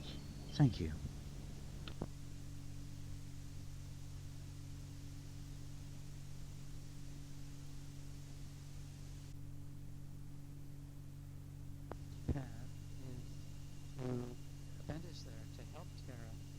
Grow to the extent that she can, to experiment with this kind of an interaction. I think this goes on all the time. All of your connections may be experiments of one kind or another. But so Abenda it's an experiment with Tara doing this kind of work, having this open door sort of contact, what can be accomplished through this and so on. Abenda doesn't really care about earthly anything. You know, so when I say she's with our family, she's tapped into the family. She's really in tune. When I ask about business, I don't, you know, that's not what she's tapped into. Not that she hasn't provided some accurate information, but it's just not her thing. You know, the physical things wouldn't be her thing. Sex wouldn't be her thing. Any of that stuff, that's just of the earth, where she's interested in, I think, the real spiritual realm. And she's always interested in the idea of spreading the compassion. I don't know if you folks are on the web, to what degree you are here, but come visit our website if you'd like, because it's just www.dicksutphen.com. And at that site, we have years and years of Tara's automatic writing with Abenda. And we have messages. Abenda did an alert about 2 months ago about the current conditions right now, the war situation that we're all in and so on. And that's a regular part of the website. But I think if you were to go through some of her communications with her guide, as you know, you're taking on a book the minute you click onto that one choice. We try to provide a lot of information out there as best we can. Right now, I just finished, before we came down here, I finished today's journal. I'm writing a journal that'll be on the web probably by Wednesday. And it will be just of our experiences here with you and our reactions from you guys. And so the web is such a miraculous thing, you know, and it's a spot where you could learn so much more about this if you want to, without anything except your phone charge, if you've got an extra phone charge. So, anyone else? Anything here? All right, good. Let's go ahead and do another session. You're ready? All right, Richard, don't talk. Just get at it.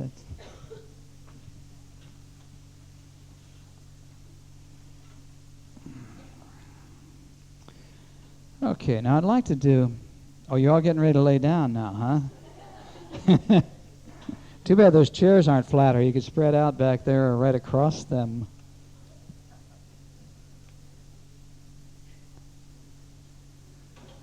You know, Socrates, if you want to get down to the idea of a spirit guide, and who would accept the concept of spirit guides, Socrates said that he claimed he was guided by, he called it a daemon, all of his life. And he said the spirit had more... he said it guided him in making his decisions. The spirit warned him of danger and unwise decisions, but never directly told him what to do. Now, that's Socrates. And he said the spirit was more trustworthy than any of the other forms of divination at the time. It's kind of interesting. I just recently found that, and I was intrigued by the idea that Socrates talked about it. Before I put you down into the altered state of consciousness now, using the technique I use, I always invoke a ritual as part of my going into the altered state. I use a pentagram. That's the ancient way. I use the pentagram as a technique of protection. And no matter who would be putting me into the meditation, I would be surrounding myself within that pentagram. To me, that's the highest spiritual, with the point up, the five-pointed star point up is the highest spiritual symbol on earth. By invoking it, I always feel that I'm tapping into the energy of all those who came before me, who used the power. So you may have a prayer that you use instead of something like the pentagram. The white light is very powerful. I'm going to have you surround yourself with white light. This is all now a model for you to use afterwards on your own. That's what I'd like everyone in here to be doing. As you go home, you go into your own meditative state, you do these things, and you make contact with your guide, so you start to really open this door. So what I want to do on this first session is give you a model for basically, it's kind of a programming session, and yet at the same time it's a session to try to find out information. Now, we've talked a little bit about earthly purpose, and I'd like to take it now into this realm and have you communicate with your guide about your earthly purpose. And of course, we've already talked about the fears, and I'll probably repeat that in the session. But also now I'm looking for your dharma. What is it that you're supposed to be doing? What is your path? You're probably already on it. If you do what you do naturally and well, you're probably doing your dharma. But if not, if there's another direction that you need to be doing, or if there's something you need to add, this may be a good time to explore that. So we're going to bring the lights down here now, and I'd like you to make yourself comfortable. And just the first 2 notches down, third notch, Tara.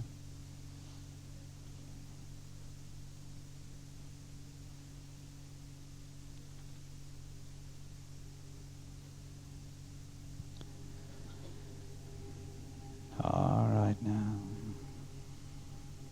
You're familiar with the process. But this time I want you to breathe deeply.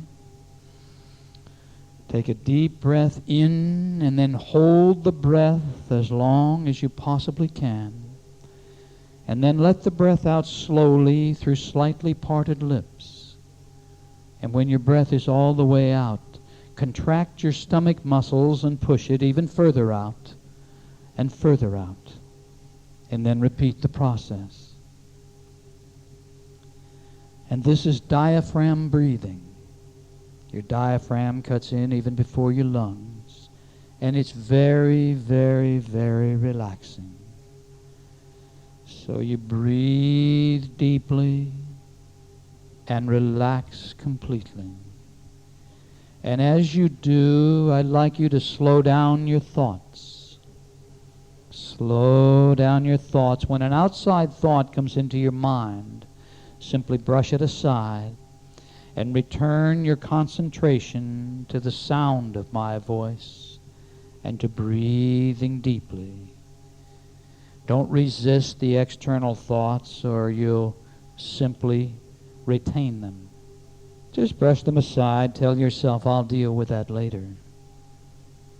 And return your concentration to the sound of my voice. And you're breathing deeply and relaxing completely, allowing the quietness of spirit to come in. And in just a moment, I'm going to begin to relax your body one part at a time. Now, I'd like you to play the role, play the part. Feel each part of your body relaxing as I ask you to do so. Actually mentally send the relaxing sensation down into that portion of your body.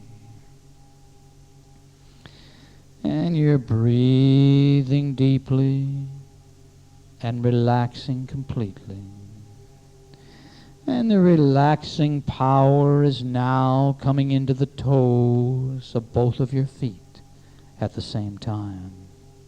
It's moving right on down into the ball, into your arches, into your heels, and right on up to your ankles. Completely relaxed, completely relaxed. And now feel the relaxing sensations move on up your legs to your knees, relaxing all the muscles as it goes. And on up your legs now to your thighs and to your hips, permeating every cell and every atom.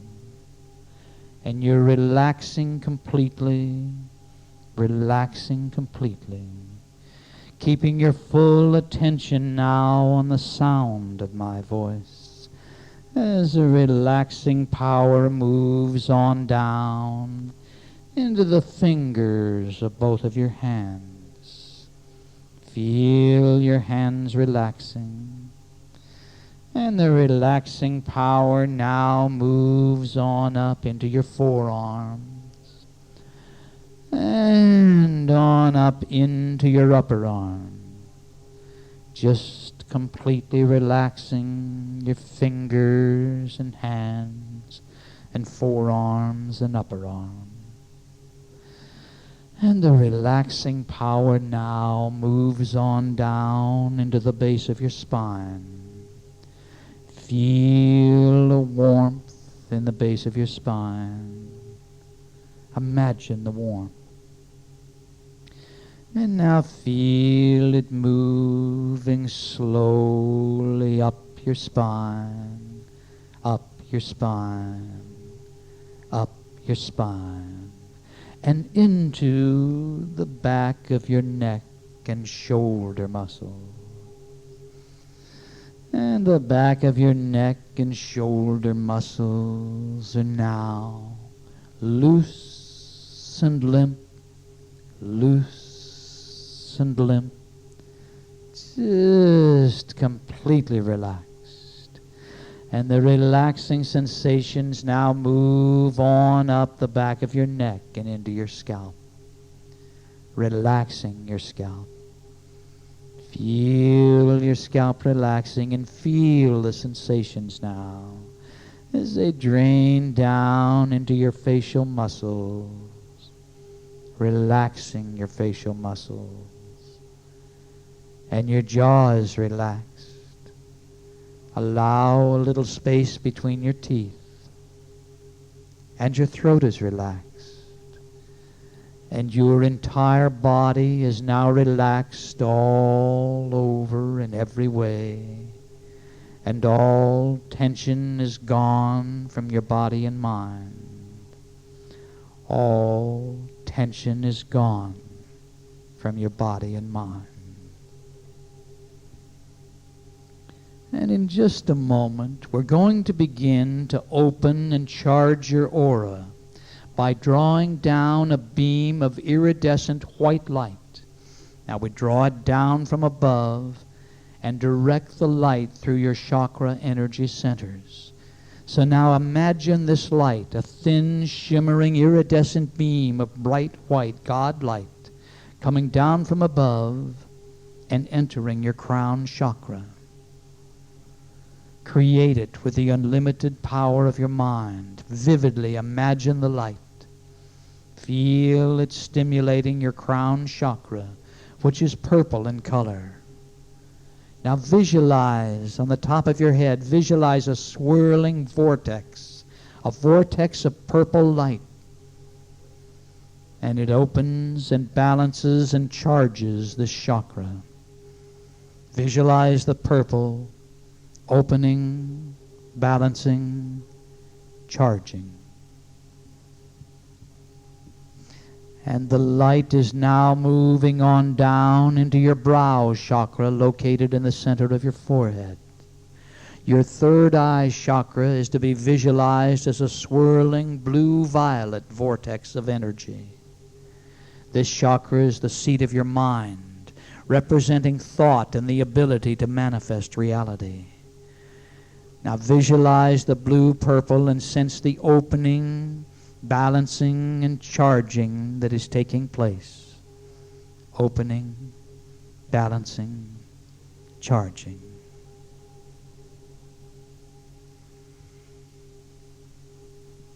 And the light is now moving on down into your throat chakra, which is to be visualized as a swirling silvery blue vortex of energy. Now this chakra is the carrier wave of the basic elements and the sense of sound and voice. So now sense the opening, balancing, and charging that's taking place. Visualize the silvery blue color. Opening, balancing, charging.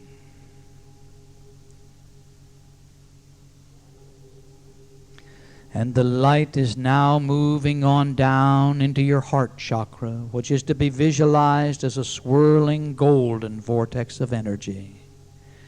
This chakra represents the qualities of air in your personality and the physical sense of touch. So perceive the opening, balancing, and charging that's taking place. Visualize the golden color. Opening, balancing, charging.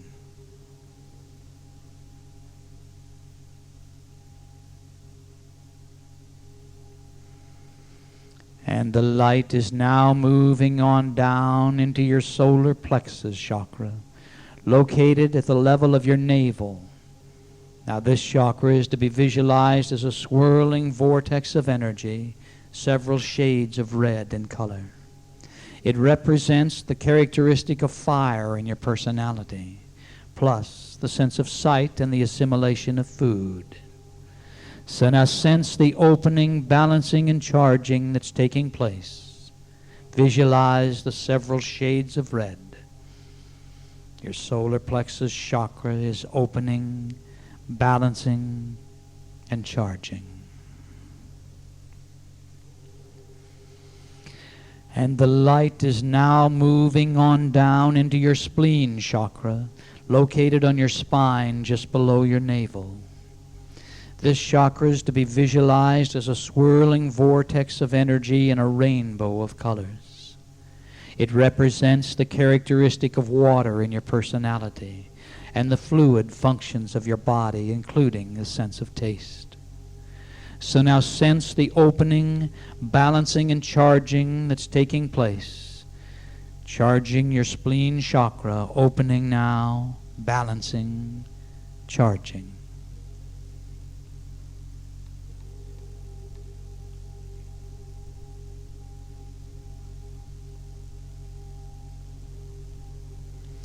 And the light is now moving on down into your root chakra at the base of your spine. This chakra is to be visualized as a swirling vortex of energy, red and orange in color. It represents the characteristics of earth and the solid elements of your body, and it's associated with your sense of smell. Now perceive the opening, balancing, and charging of your root chakra. Visualize the reds and oranges, opening, balancing, charging.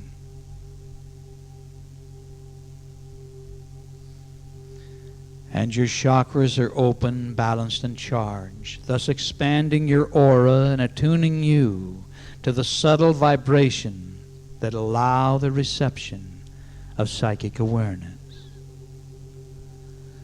And now, I'd like you to visualize yourself going down, down, down, as I count backwards from 7 to 1. See yourself in a situation going down. Number 7, deeper, deeper, deeper, down, down, down. Number 6, deeper, deeper, deeper, down, down, down. Number 5. Deeper, deeper, deeper. Down, down, down. Number 4. Deeper, deeper, deeper. Down, down, down. Number 3. Deeper, deeper, deeper. Down, down, down. Number 2. Deeper, deeper, deeper. Down, down, down. And you're now relaxed and at ease. And you're in control. If at any time you should feel uncomfortable in any way, all you have to do to awaken is to count yourself up from 1 to 5 and to say the words, wide awake. So you're in control. You can awaken at any time you desire to do so. But now it's time to return to the room you created a little while ago. Return to the room and meet your spirit guide. Now I'll count from 1 to 3, and on the count of 3 you'll be there. Number 1, number 2, and number 3. You're now there. Go ahead and meet your guide.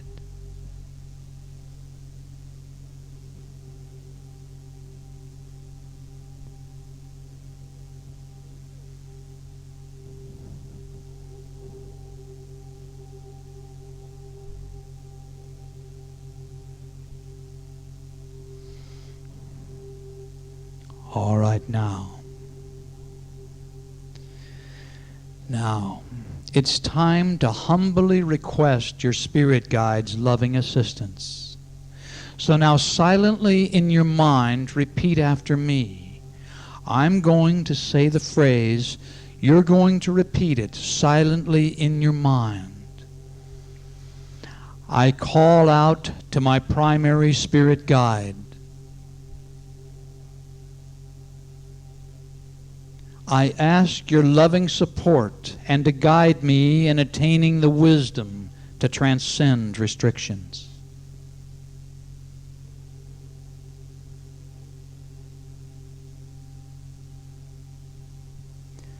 Guide me in fulfilling my earthly purpose.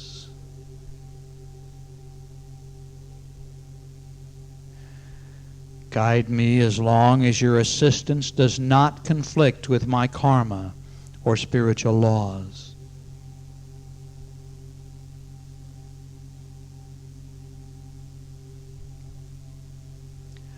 I seek a sacred connection, combining your energy with my own to help me understand and fulfill my earthly purpose.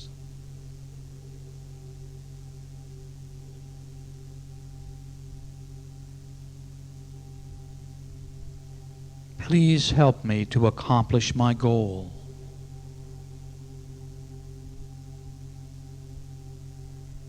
I sincerely thank you from the bottom of my heart for your support and assistance.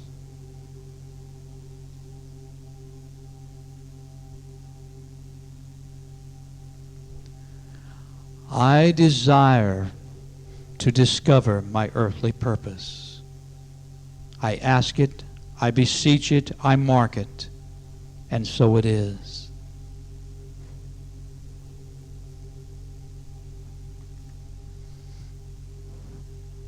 And now visualize your spirit guide right there with you. Maybe you want to sit down side by side, knowing that your guide will support you in this process. All right, now let's begin to program the fulfillment of your goal to understand and fulfill your earthly purpose. We all have karma to resolve and dharma to fulfill. Your dharma is your duty to yourself and to society. It's a big part of your earthly purpose. In addition, your earthly purpose includes learning to let go of fear and to express unconditional love. Letting go of fear means all the fear-based emotions such as prejudice, selfishness, possessiveness, greed, envy, insecurity, inhibitions, blame, resentment, repression, and fears such as fear of commitment, intimacy, and abandonment. And unconditional love is a matter of expressing compassion and accepting others as they are without judgment, blame, expectations, or manipulation. And now, let's begin with positive suggestions communicated to every level of your body and mind. Now, you are open to these suggestions, and you will accept and act upon them.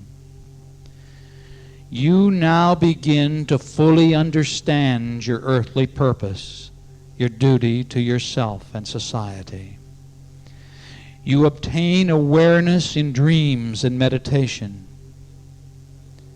You know that everything talks to you, and you watch for signs providing direction. In seeking to fulfill your life's purpose, you open to higher guidance. You are willing to do what you need to do to fulfill your quest. You now combine your energy with your spirit guide's energy to focus your power. You do, and it works for you. You consciously work to rise above your fear-based emotions. Every day, in every way, you become more clear on your intent. You accept others as they are without trying to change them. You easily express compassion and let go of judgment and expectations. You are ready, willing, and able to fulfill your earthly purpose. And these suggestions have been communicated to every level of your body and mind. And they've been accepted on every level of your body and mind. And so it is. And now, for just a few minutes, I would like you to enter in to a conversation, a thought language conversation with your spirit guide. It doesn't matter if your guide is seen or unseen at this point in time. Simply trust as you ask questions and receive answers. So it's time to ask questions about what it is you need to do, about your dharma, your spiritual quest, your path at this point in time. Are you walking the path? Are there changes you need to make? Go ahead now, ask questions and receive answers.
All right, let's let go of this now. Now remember everything you're perceiving, but let go. Let go. And every day in every way, your earthly purpose becomes clearer to you. And what I'd like you to do now, for just a few moments, is to perceive yourself as a little mental movie. Perceive yourself accomplishing what you're here on earth to do. Now just make it up if you're not yet clear. And then each time you do this session, hopefully you will continue to do a session like this on your own. Each time you'll know a little more and a little more about your purpose. So use this opportunity now to explore potentials. Make the fantasy real. You are fulfilling your earthly purpose. Visualize very, very vividly in your mind what this would mean to you.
And what you've imagined is real, your reality.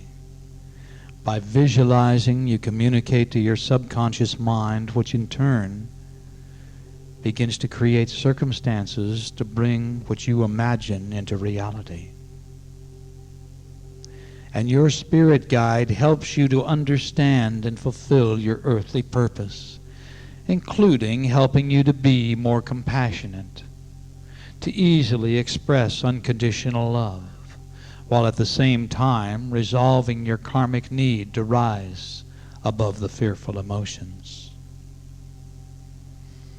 And it's now time to communicate your desires to every level of your body and mind. So say the words along with me silently in your mind. I'm going to say a phrase over and over and over. Now in your mind, silently, shout out these words along with me. And in so doing, you literally communicate the concept and your desires to every level of your body and mind. All right now. With my spirit guide's help, I now come to understand and fulfill my earthly purpose. With my spirit guide's help, I now come to understand and fulfill my earthly purpose.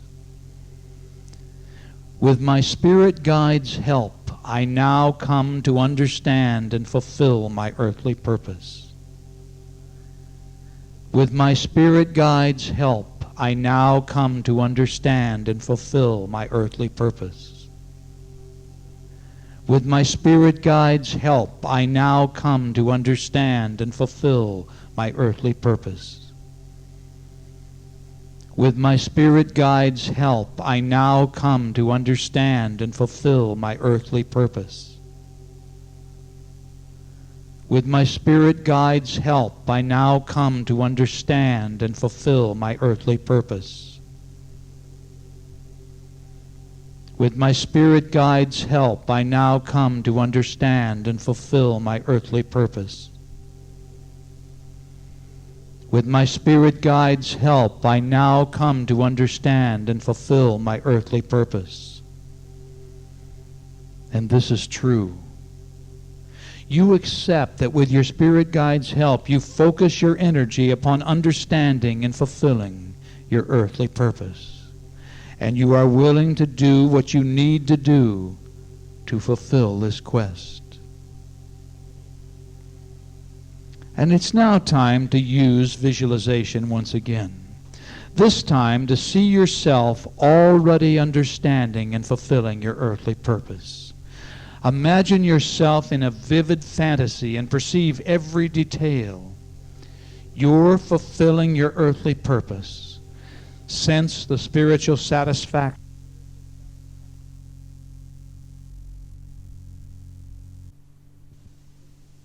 Fitting circumstances to match your inner programming to your external reality.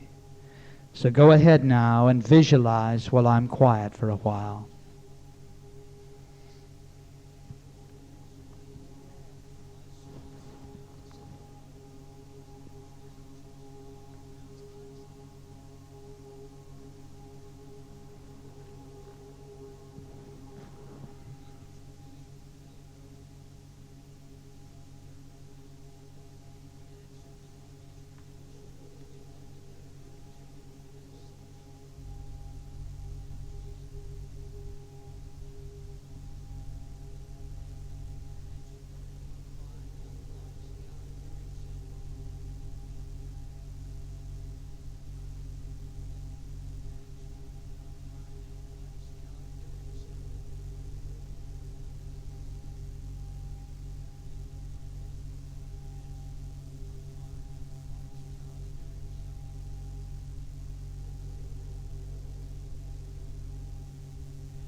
And you will remember everything you just experienced.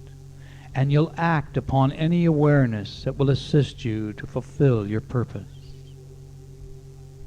You now begin to fully understand your earthly purpose, your duty to yourself and to society. You obtain awareness in dreams and meditation. You know that everything talks to you, and you watch for signs providing direction. In seeking to fulfill your life's purpose, you open to higher awareness. You are willing to do what you need to do to fulfill your quest. And you now combine your energy with your spirit guide's energy to focus your power. You consciously work to rise above your fear-based emotions. And every day in every way you become more clear on your intent. You accept others as they are without trying to change them. And you easily express compassion and let go of judgment and expectations.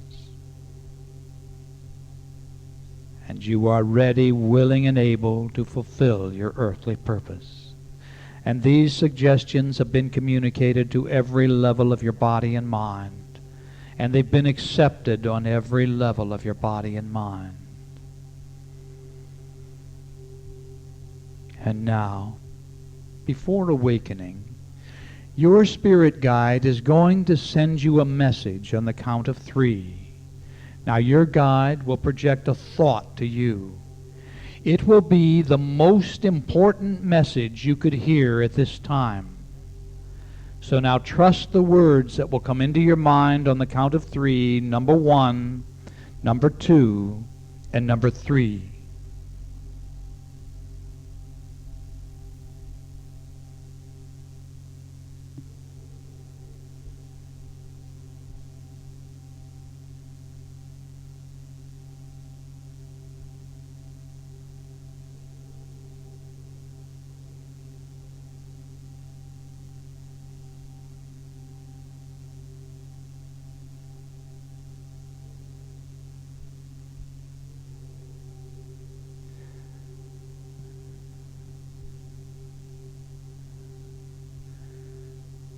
And you'll awaken in a few moments, remembering this message and remembering everything else you experienced in this session. But now, for just a moment, focus your attention on your breathing once again. Take a deep breath and thank your spirit guide for the assistance you've received.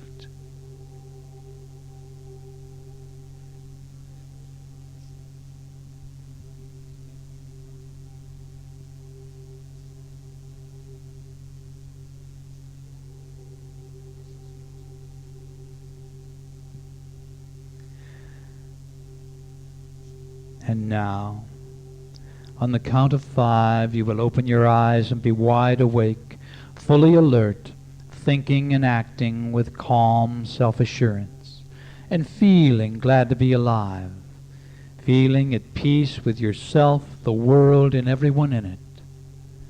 So let's come on up now. Number 1, you're coming on up and you sense an expanding spiritual light within.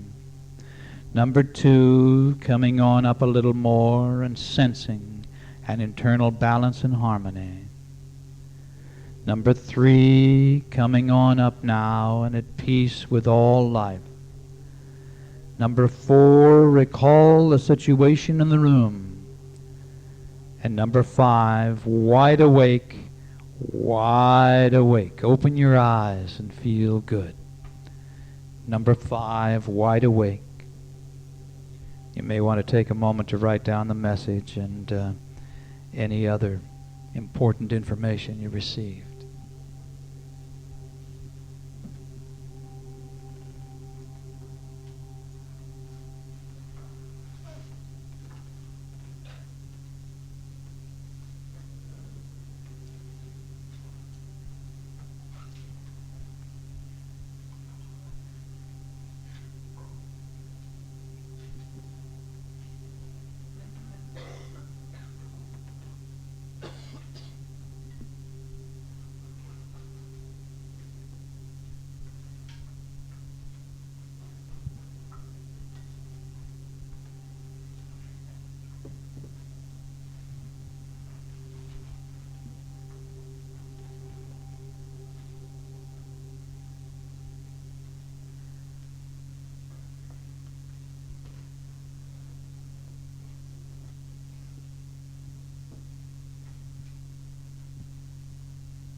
How you doing?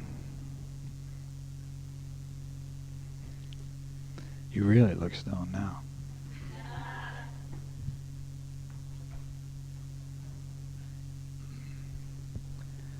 That session was basically, in my mind, for you, that session was a model for programming, for mind programming. Mind programming really works, and if you combine your spirit guide's assistance with the mind programming techniques, to me you really increase the power to manifest change. Now you can use that sort of model for anything you want to change.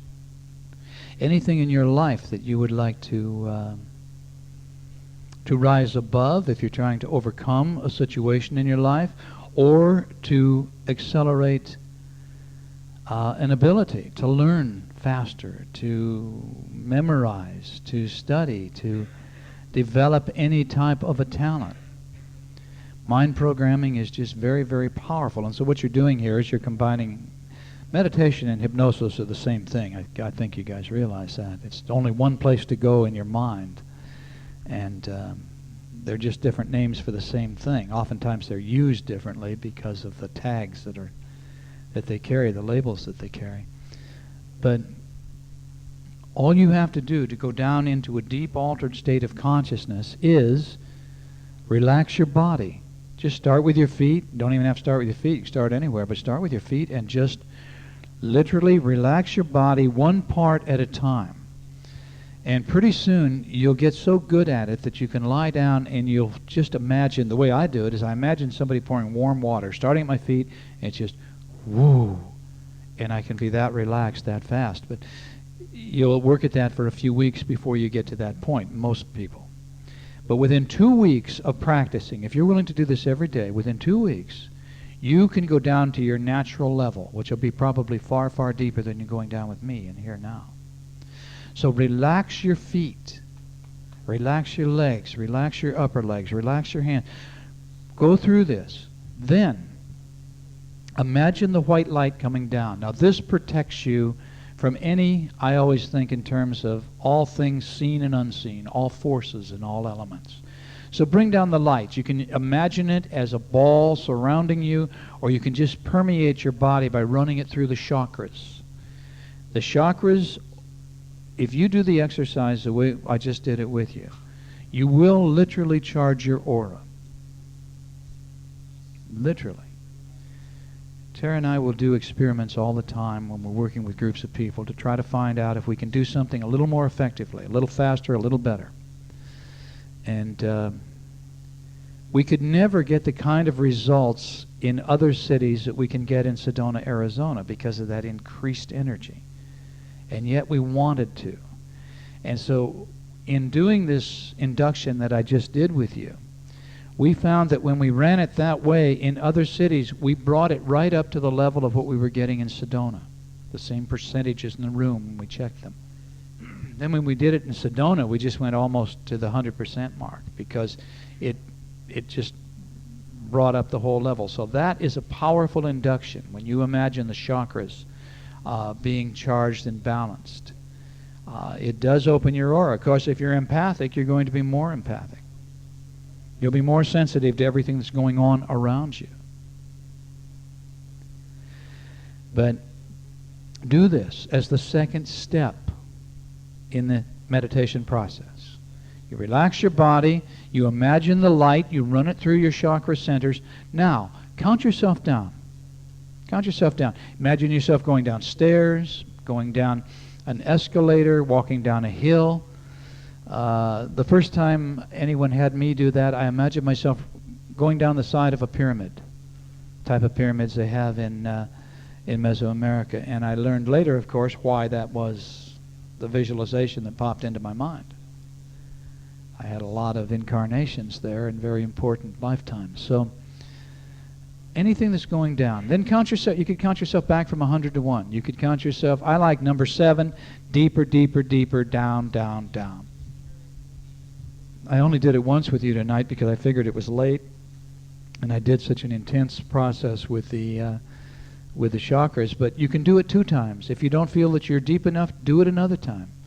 If you're really tense and hyped up from the day, relax your body 2 or 3 times. But it's a real simple step. You just relax your body, you imagine the light, the protection, and you count yourself down. Now, you are at a level where you can begin to work. And you can begin to program. Now, I would suggest that you go down and you meet, maybe you go right out to the meadow where Tara created the structure where you went in and you created your own room. But maybe you don't. It's up to you. But you're at this point. You can meet your guide. Just meet your guide in the clouds. If you don't like counting down, you can count up. But it's a matter of going through the process. In 2 weeks' time, if you do it every day, you'll be a phenomenal subject. You'll be able to quickly go down into an altered state of consciousness and begin to program. Now, what's the advantage?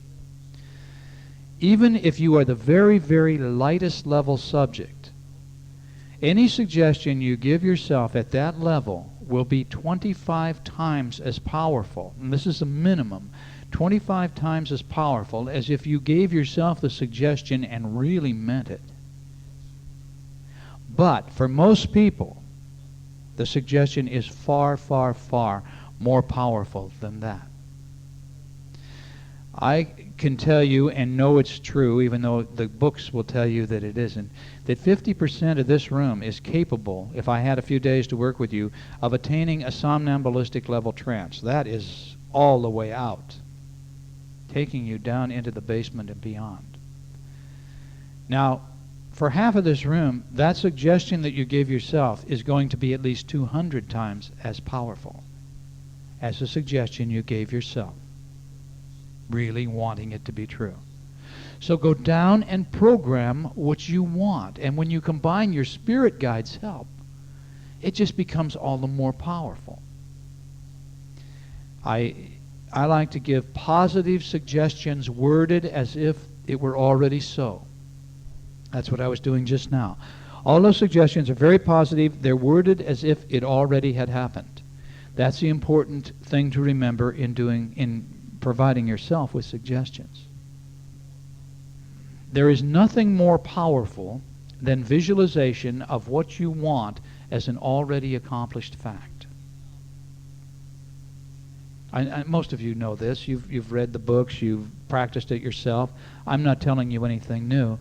But there's the power. Your subconscious mind cannot tell the difference between fantasy and reality. You can program your subconscious mind with fantasy and it becomes very real programming. This has been proven years and years and years ago. They did one of the first tests, and I could recite a dozen tests. One of the first tests they did was at Boston University in America. They programmed students. They got a lot of guys to come and be part of this test, and they broke them up, I believe, into 12 each. And one of the main ways they ran the test was with basketball, and they tested each student as to their basketball shooting ability. And they recorded it.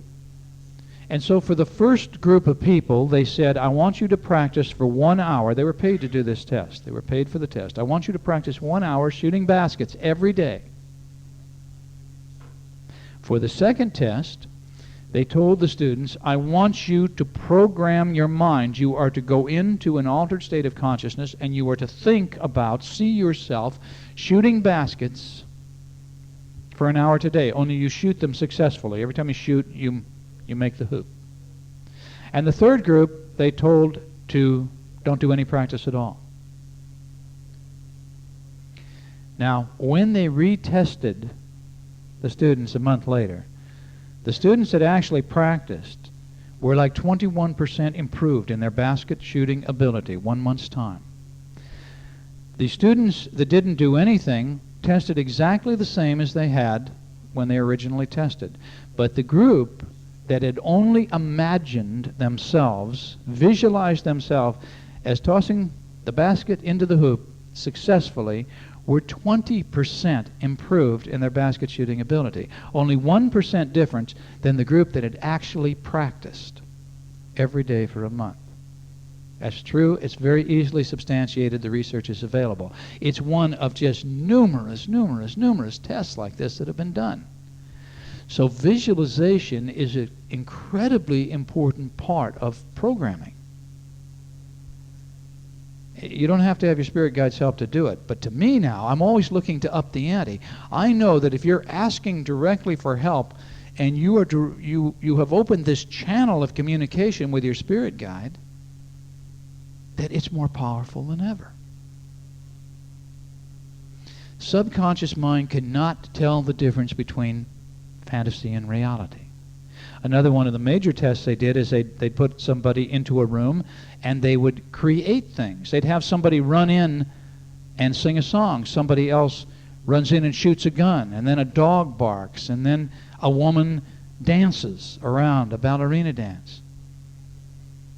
And each time this happened, the person who was sitting observing, now they're wired to a machine over here where their brain waves are being recorded. In other words, when the dog barks, the brainwave is going like this. And when the dancer comes, the brainwave's doing this. So now what they do, a couple hours later, they take the same person, they put him in a room, and they say, I want you to imagine a man running into the room and shooting a gun. They're recording the brainwaves. I want you to imagine the woman doing the dance. I want you to imagine the dog barking. And when they compared the sets of brainwaves, they were almost literally identical. So the brain perceived the same thing imagined as it did for real. It can be, the subconscious mind can be fooled. It can be programmed. It doesn't seem to think, and if it thinks, it only thinks a little bit. Doesn't seem to reason.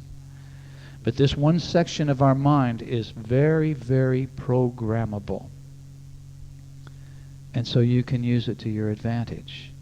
So do this. Use the visualization. Give yourself suggestions.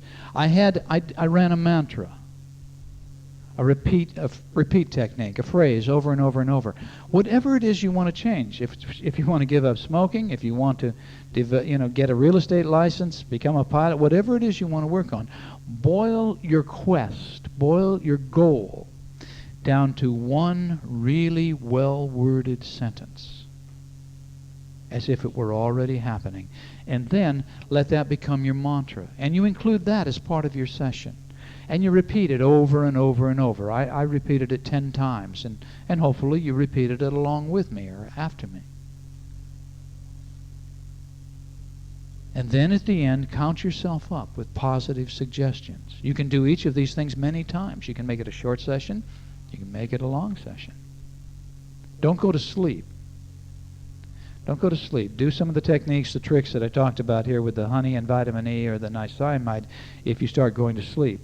And if you lie down and go to sleep, then don't do that next time. You sit up. You make yourself less comfortable. If you can't stay focused, it's hard sometimes to stay focused, then just speak into a tape recorder. You don't need to be a good hypnotist to make a hypnosis tape that really works for you. Secret to being a good hypnotist is to talk boring. Talk as if you're bored to death and you will put everybody to sleep, including yourself. So talk that way into a tape recorder and you create your own session based upon exactly what you want. And then it's so good because you can use your guide's name. You can use your guide's call name and call out to your guide, Sam or Sally or Martha, I want you to come in and be with me now. Use the names. Make it more personal when you ask for the assistance. So, any questions on this part of it? Or if I got you just completely, you all just, okay, Richard, we'll sell flowers on the street corner, sure.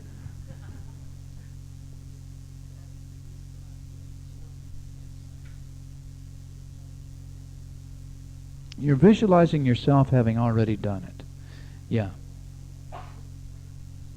Yeah, detached as if you're watching a TV screen almost. You know it's you. You know it's you, and everybody, and change it all the time. But let's say you're wanting to lose weight. So maybe you visualize yourself standing on the scale, and you watch the needle going, and it stops at 120, and you go, yes, I did it. And so at that point in time, you are putting that picture into your mind. Maybe another time you visualize yourself on the scale, and then you run down to tell your mate or your roommate or whoever, I did it, I got there. Or you visualize going into a dress store and you fit the size dress or outfit that you have desired to fit. In doing this, you communicate to the subconscious, which then really begins to, through circumstances, starts to work to help create, to match this inner reality. Because see, what you're doing is you're programming an inner reality. And the subconscious mind has to match your inner reality to your outer life. That's why if your inner reality is a poverty consciousness, your outer reality is going to be a poverty reality. If your inner reality is an angry reality, you're going to be in your outer life always experiencing angry situations and conflicts. It has to be this way. This part of our mind creates and matches the inner us to the outer world. And there's been so much research done on this to such a degree and over such a period of time, it's not an arguable thing. It's just what is. We almost are machine-like in what we do, but I prefer to think of it as we are spiritual-like, and we are learning how to create our own reality. That's what this is all about to me. We learn how to create our own reality. If we have these fears we need to let go of, then how do we accelerate the process? How do we let go of them? Well, this is certainly part of it. Putting ourselves to the test is another part of it. But to the degree that you can come up with them, everybody can relate to a sexual fantasy, or you have the sort of fantasy that you've just had an argument with someone else, and now it's afterwards and you're driving away and you start to relive the fight and you start thinking, well, I should have said, you dumb. It's very real. You're thinking it, you're seeing it, you're imagining it, and just to the degree that you can. And the more you do visualization, the better you get at it. I'll sometimes have people read a section of a book, a novel. Read a page. Now visualize the situation. Really visualize it. You can get as good as you want, but for some people it's a little more difficult than others. Yeah, it is. And we tend in developing psychic ability and also in programming to respond best to the way we are oriented to the world. We are all oriented either auditorially, visually, or kinesthetically, predominantly. You all know this. We all are all three, but there's one predominant. I'm very visual, so everything to me is a visualization. But I have a son who's auditory, and you'll hear it in his words. He'll say, yeah, I hear you, Dad. We express it. I'll tend to say, yeah, I see what you mean. And so many metaphysically oriented people are kinesthetically oriented, and they'll come back with, oh, I feel for you. They're expressing the primary way they orient to the world. So add to this mental movie, the visualization. When I say visualization, I really mean a mental movie. It's a full, all-round image in your mind where you combine the emotions and, if you can, the visual, the smell, the touch, the feel of what it is that you desire, however that relates. So, yes. Can you say a bit more about how that relates to visualizing where you're not trying to control, but basically in relation to other people? There are relationships in my life that are not going the way I would want them to go. Let's put it mildly.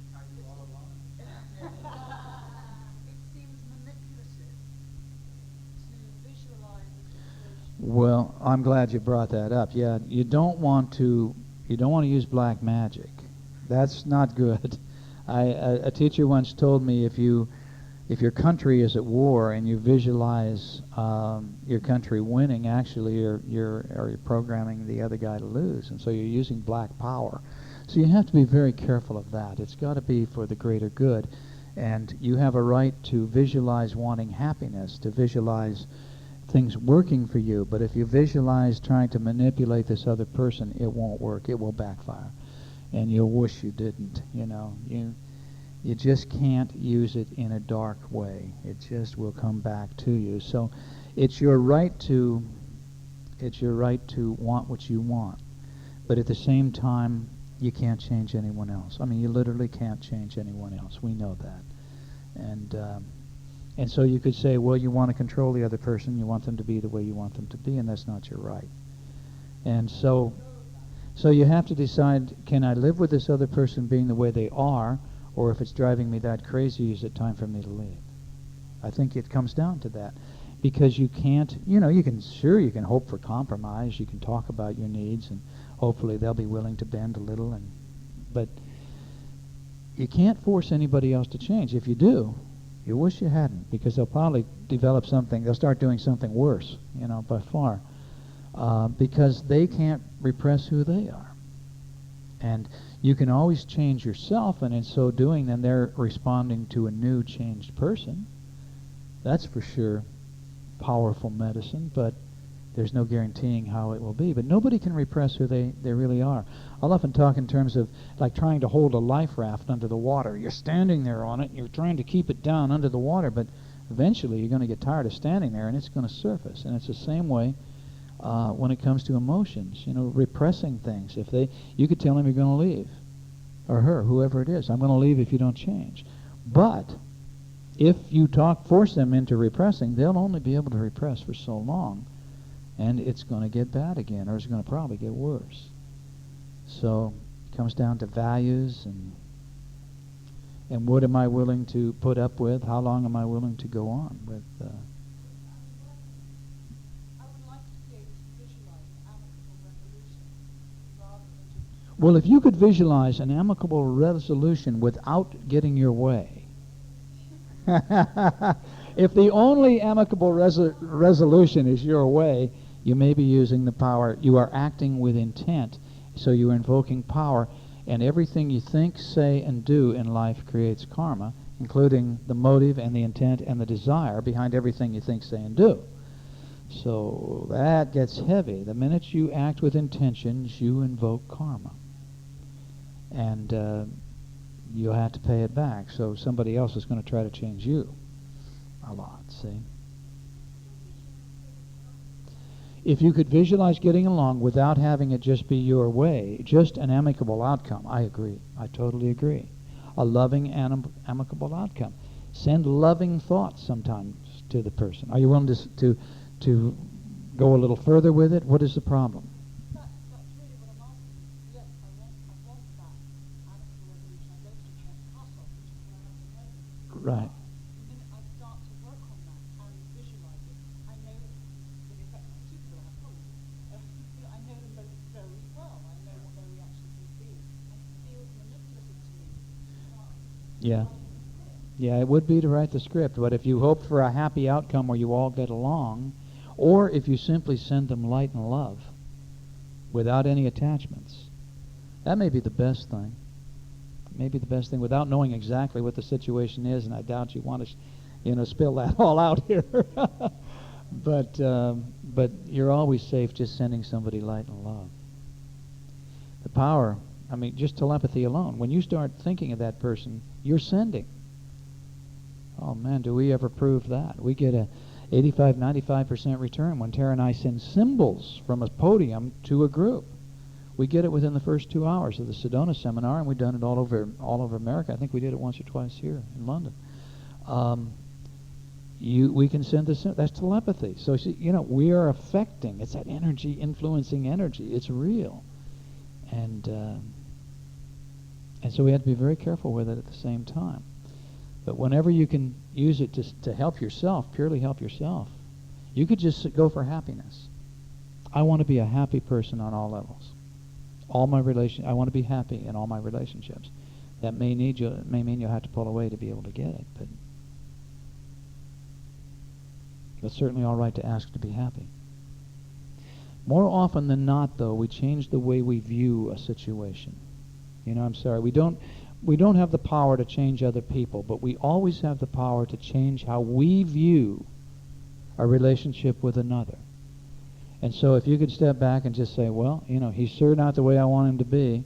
He's this, and this, but that's what he is, and I accept him for what he is. You're changing your viewpoint. At that point, you really don't have a problem anymore. If you can get to that. If you can get to that. And maybe seeking to understand a little more why the situation is what it is. There's a cause somewhere.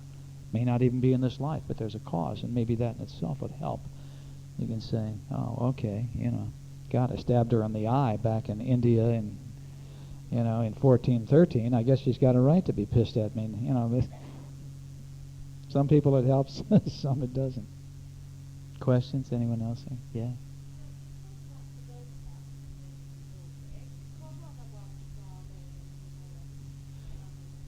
Well, when I investigated Sedona, I was responding to a book by Lyle Watson, who is the metaphysical biologist. And Lyle Watson said in his book that there are three heavy energy vortex centers in this world. And he said one is in the Bermuda Triangle, one is in Sussex, England, and one is around Prescott, Arizona. Now, where it is in Sussex, I don't know. And I don't know if it's good or bad. If it's like the Bermuda Triangle, I ain't going to Sussex, but... It's good? All right, that's good. I'm with you. Good. Is there good energy there? What is it? Is it a location or what? It's under her house and she's charging to come visit.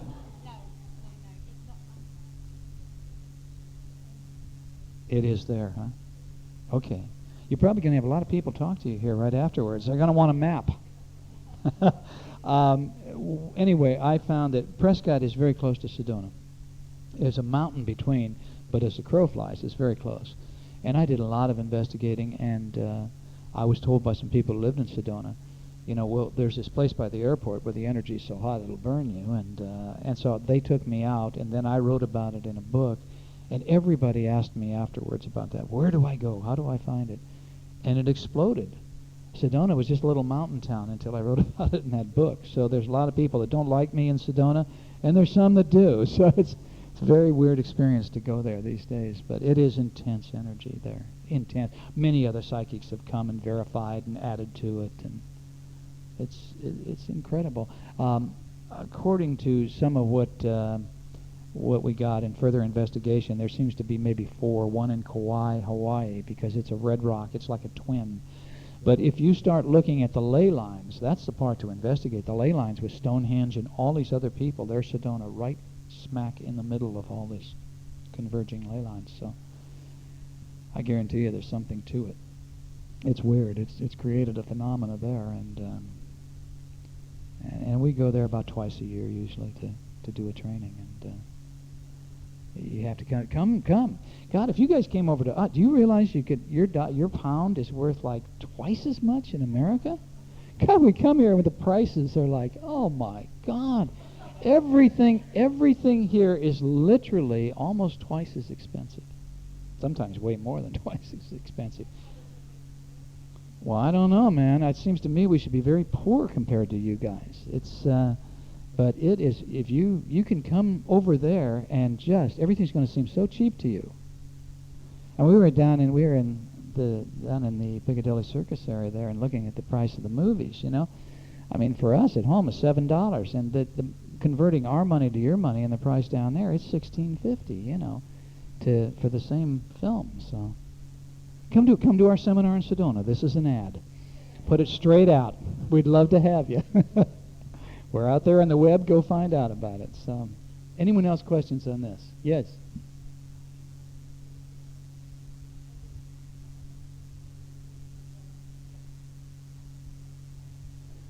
Right.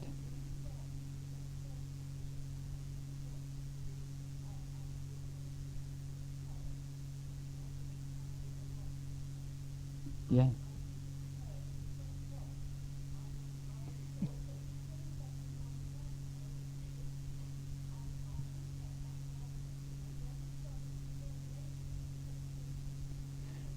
Yes, I did the suggestions twice because, again, it was a model, and I like to show you it's powerful to put them in the beginning, it's powerful to put them at the end.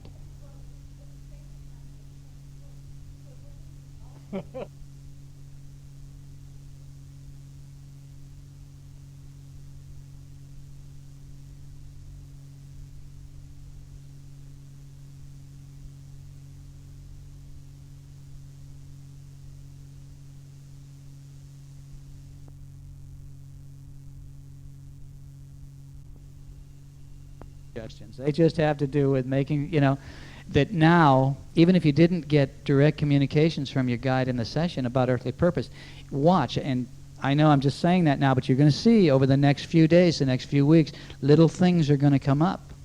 They're going to come up. They're going to come up in dreams. They're going to come up in little aha things, and you're going to be much more aware of what it is that you'd like to do. Yeah. Okay. Anyone else? I'm going to do another session. I'm just going to hypnotize your ass until... Anyone else that you'd like to answer at this point? Yes, sir.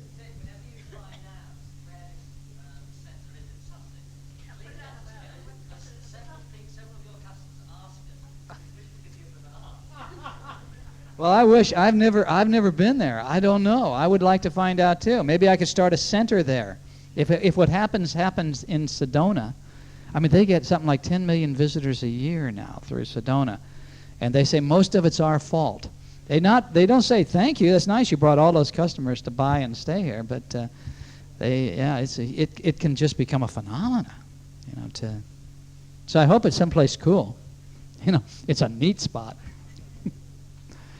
Okay, let's do another session. How about that, huh? Here's my plan. We have an hour, right? 1 hour, is that it? Yeah. Okay, here's what I'd like to do. I would like to do a session here on self-actualization. The idea of just becoming much more than you are. You're looking at your earthly purpose and you'd like to be more self-actualized. Self-actualized to me is the big step, of course, towards enlightenment. I think every one of us here would like to be enlightened. But to me, enlightenment is not a thing. It's not something to obtain. Enlightenment is an absence. Enlightenment is an absence of all these fears, all the fears in our lives, all of the negativity in our lives. If we could get rid of all that, we're automatically enlightened. Enlightenment is not going to just come floating in the door because you've done so many tapes or you've read so many books. Enlightenment is a result of, it's a purging, it's an absence. So the way to get to that point, though, is self-actualization in my mind. The rising above process. So I'd like to do one session on this, which again is a model. It's a model to, and I'll go through the chakras very quick this time. I won't take all that time with it. So you can quickly, we will go through the chakras. We will do the session in which you're going to be programmed for self-actualization. Then I'd like to do one more session, and the next one will be a matter of merging your energy, a real process of merging your energy with your spirit guide's energy. And then allowing you simply a direct communication time where you can really just communicate. Because by that time, after another session, we really should have opened the door where it's an easy communication between the two of you. So, all right, make yourself comfortable.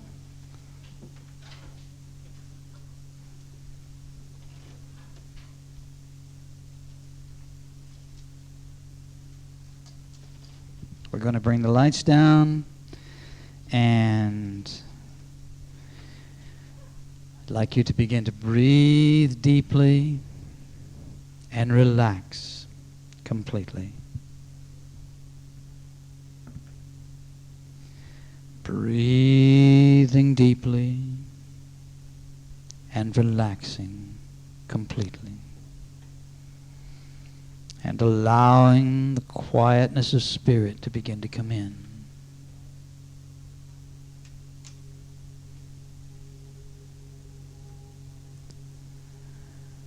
Breathing deeply.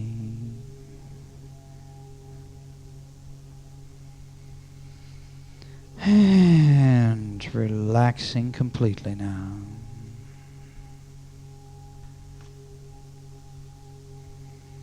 Slow down your thoughts.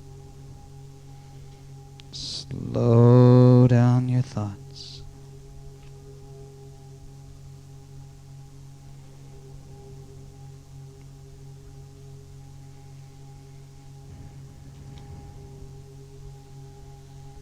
Deep, deep, deep breath.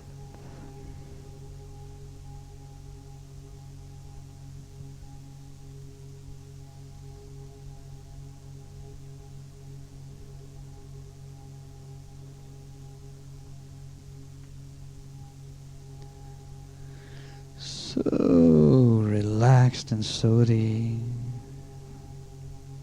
So relaxed and so at ease.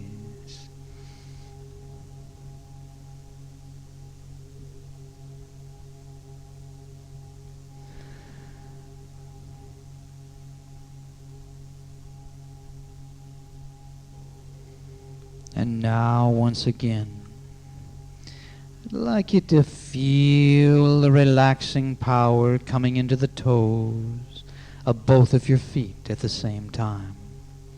It's moving right on down into the ball, into your arches, into your heels, and right on up to your ankles. Completely relaxed, completely relaxed. And now feel the relaxing sensations move on up your legs to your knees, relaxing all the muscles as it goes. And on up your legs now to your thighs and to your hips, permeating every cell and every atom. And you're relaxing completely, keeping your full attention now on the sound of my voice and relaxing your body. As a relaxing power now comes into the fingers of both of your hands, relaxing your hands. Feel your hands relaxing. And feel the relaxing sensations move on up into your forearms and on up into your upper arms. And your fingers and hands and forearms and upper arms are now just completely relaxed. And now feel the relaxing sensations move on down into the base of your spine. Feel the warmth in the base of your spine, and the relaxing sensations begin to move slowly up your spine, up your spine, up your spine, and into the back of your neck and shoulder muscles. And the back of your neck and shoulder muscles are now loose and limp, loose and limp, just completely relaxed. And now feel the relaxing sensations just move on up the back of your neck into your scalp, and then drain down into your facial muscles. And now your jaw is relaxed. Allow a little space between your teeth, and your throat is relaxed. And your entire body is now relaxed all over in every way. And all tension is gone from your body and mind. And now we're going to once again, open and charge your aura. So now we draw down the light from above. Visualize a thin, shimmering, iridescent, bright white light coming down from above. It enters your crown chakra of spirituality on the top of your head. And you visualize the intense purple color and sense a balancing and energizing. And the light now moves on down into your third eye, brow chakra. And this chakra is to be visualized as a blue-violet color. And you sense the balancing and energizing. And on down now into your throat chakra, where you visualize a silvery blue and sense the balancing and energizing. And the light continues now to move on down into your heart chakra, which is to be visualized as a golden color. And you sense the balancing and energizing. And the light moves on down into your solar plexus chakra, located at the level of your navel, and you visualize the many shades of red and sense the balancing and energizing. And the light continues now on down into your spleen chakra, where you perceive a rainbow of colors and balancing and energizing. And on down into your root chakra at the base of your spine, where you visualize the reds and the oranges.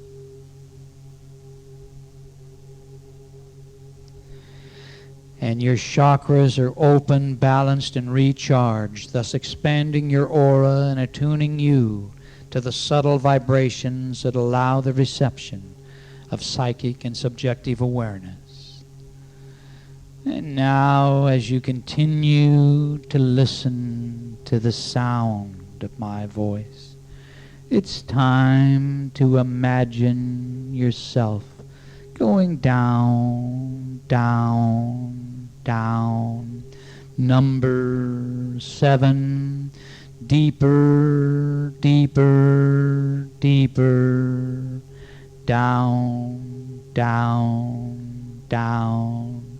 Number 6, deeper, deeper, deeper, down, down, down. Number 5, deeper, deeper, deeper, down, down, down. Number 4, deeper, deeper, deeper, down, down, down. Number 3, deeper, deeper, deeper, down, down, down. Number 2, deeper, deeper, deeper, down, down, down. Number 1. And you're now relaxed and at ease, and you feel deep. But let's go down even deeper now. Number 7, deeper, deeper, deeper. Number 6, deeper, deeper, deeper. Number 5, deeper, deeper, deeper. Number 4, deeper, deeper, deeper. Number 3, deeper, deeper, deeper. Number 2, deeper, deeper, deeper. Number 1. And you're now relaxed and at ease, and the self-releasing suggestion that I gave you before is still in effect. And it's now time to go to your center, the center you created a little while ago. Go to this place and meet your spirit guide. Your spirit guide awaits you. Go ahead now.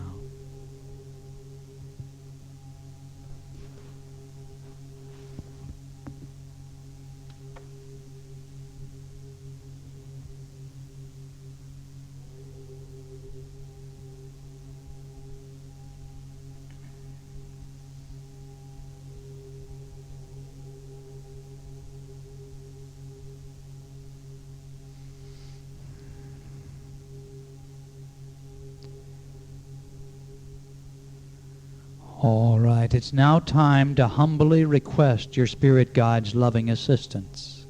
So silently in your mind, repeat after me. I call out to my primary spirit guide. I ask for your loving support and to guide me in attaining the wisdom to transcend restrictions.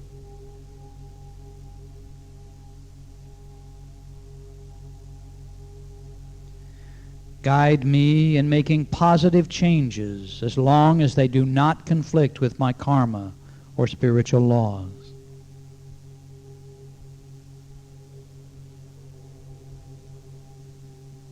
I ask that you combine your energy with my own.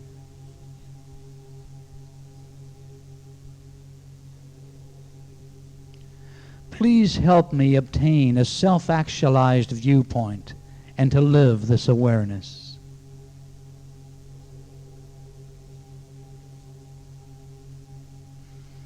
I sincerely thank you from the bottom of my heart for your support and assistance.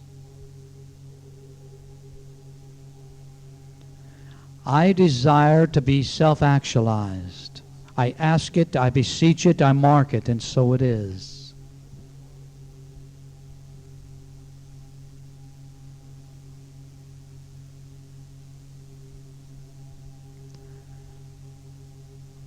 All right. Let's begin. To actualize means to make real through action. Self-actualizing people are those who act to make themselves more real, which means to be who they really are, the true God self beneath the fearful old programming. Self-actualized people tend to give up blame and judgment and expectations and the need to control others. Self-actualizing people accept others as they are without trying to change them. And self-actualized people are capable of sustaining meaningful relationships and easily express compassion, and they demonstrate unconditional acceptance. They also accept that what is. In other words, they accept that resisting unalterable realities or situations causes your suffering in life. And now, let's begin with positive suggestions communicated to every level of your body and mind. Now, you are open to these suggestions and will accept and act upon them. You easily express compassion and unconditional acceptance. You give up blame and rise above judgment. You accept that what is. You learn to recognize the difference between the things you can change and those you can't. You refuse to judge others in any way. You rise above expectations and attachments. You seek awareness of your true self and feel secure in your spiritual quest. You no longer try to manipulate or control others in any way. You respond to adversity with detachment, allowing the negativity to flow through you without affecting you. You are strong and patient, independent, and self-responsible. You draw joyous experiences into your life. You keep your mind like calm water, and you create the reality you desire to live. And these suggestions have been communicated to every level of your body and mind, and so it is. And now, go ahead and imagine your spirit guide there with you, and visualize the two of you working together so that you may become self-actualized.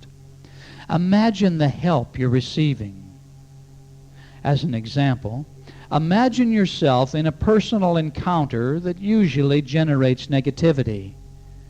But instead of reacting, you feel a mental nudge from your guide urging you to accept what is and to respond with detachment. Now, this is a mental movie. Visualize it, feel it, hear the communications between you. Make this visualization real.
All right, now what you've imagined is real.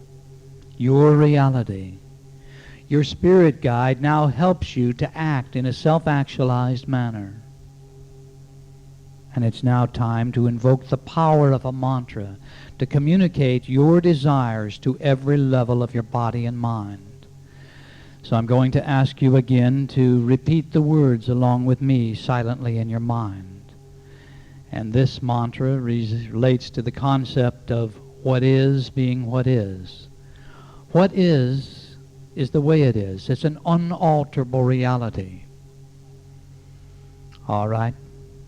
Here's the mantra. Resistance to what is causes our suffering. So I now learn to respond to life with loving detachment.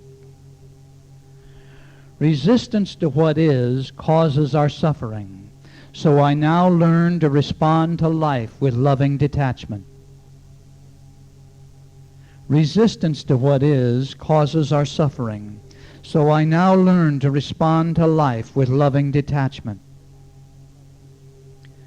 Resistance to what is causes our suffering. So I now learn to respond to life with loving detachment. Resistance to what is causes our suffering. So I now learn to respond to life with loving detachment. Resistance to what is causes our suffering. So I now learn to respond to life with loving detachment. Resistance to what is causes our suffering. So I now learn to respond to life with loving detachment. Resistance to what is causes our suffering. So I now learn to respond to life with loving detachment. This is true. As Buddha said, it is your resistance to what is that causes your suffering. Now you understand and accept this. So you respond to negativity with loving detachment. You rise above blame, judgment, and expectations, and you no longer try to manipulate or control anyone in any way. And it's now time to use visualization to see yourself having already accomplished your self-actualization goals.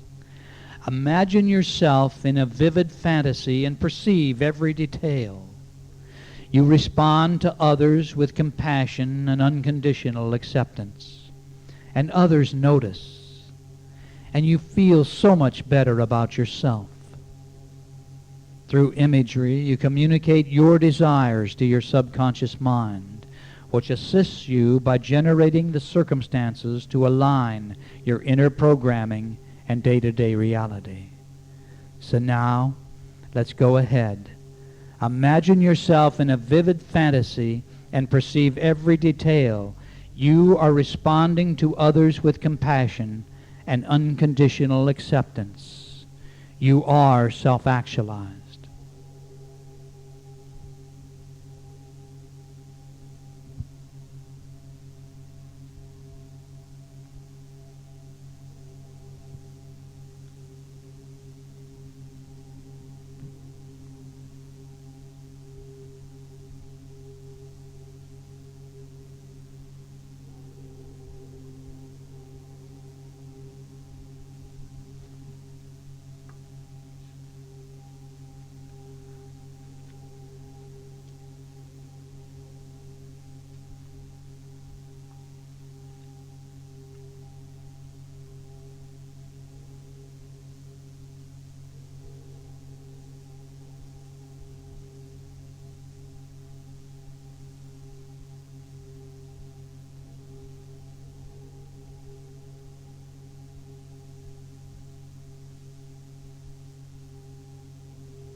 And you've just seen your own reality. You have the power and ability to create any reality you desire to live. You do. You accept this. You easily express compassion and unconditional acceptance. You give up blame and rise above judgment. You accept that what is. You learn to recognize the difference between the things you can change and those you can't. You refuse to judge others in any way. You rise above expectations and attachments. You seek awareness of your true self and feel secure in your spiritual quest. You respond to adversity with detachment, allowing the negativity to flow through you without affecting you. You are strong and patient, independent and self-responsible. You draw joyous experiences into your life. You keep your mind like calm water, and you create the reality you desire to live. And you accept these suggestions on every level of your body and mind. And so it is.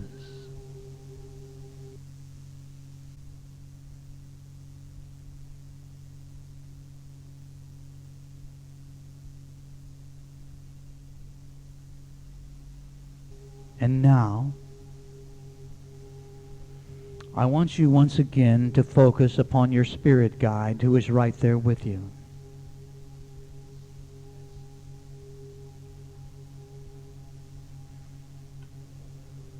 The idea is to create a sacred connection, combining your energy with your spirit guide's energy. Now, I realize you've already gone through this process, but let's intensify the process.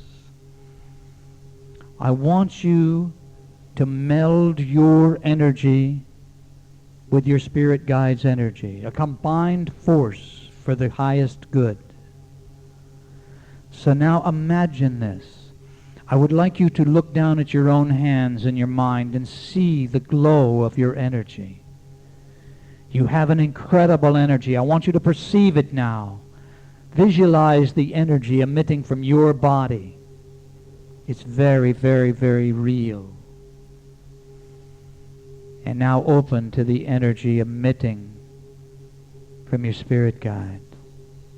Look at the incredible energy emitting from your guide. It's a glowing, vibrant energy.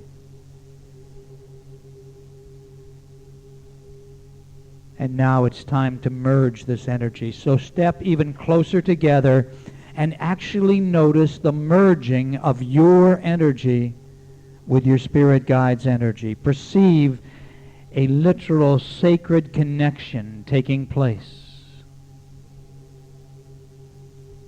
Experience this melding of energy. Make it real. Make it real.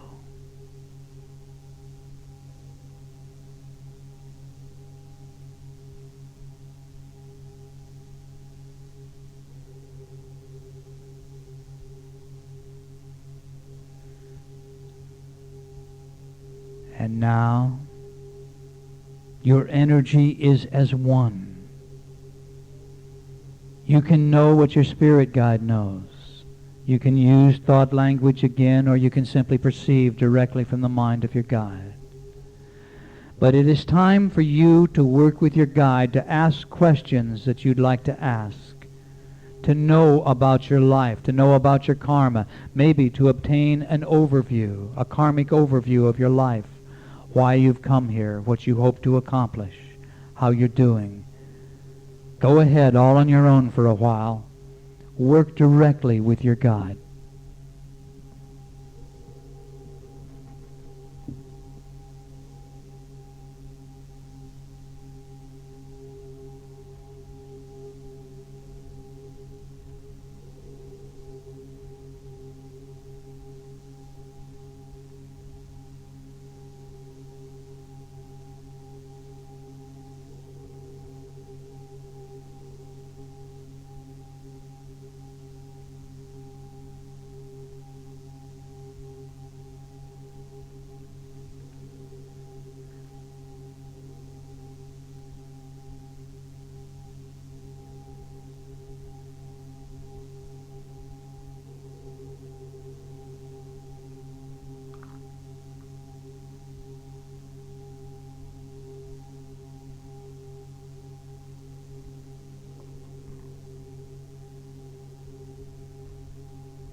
right, it's time to let go of this now.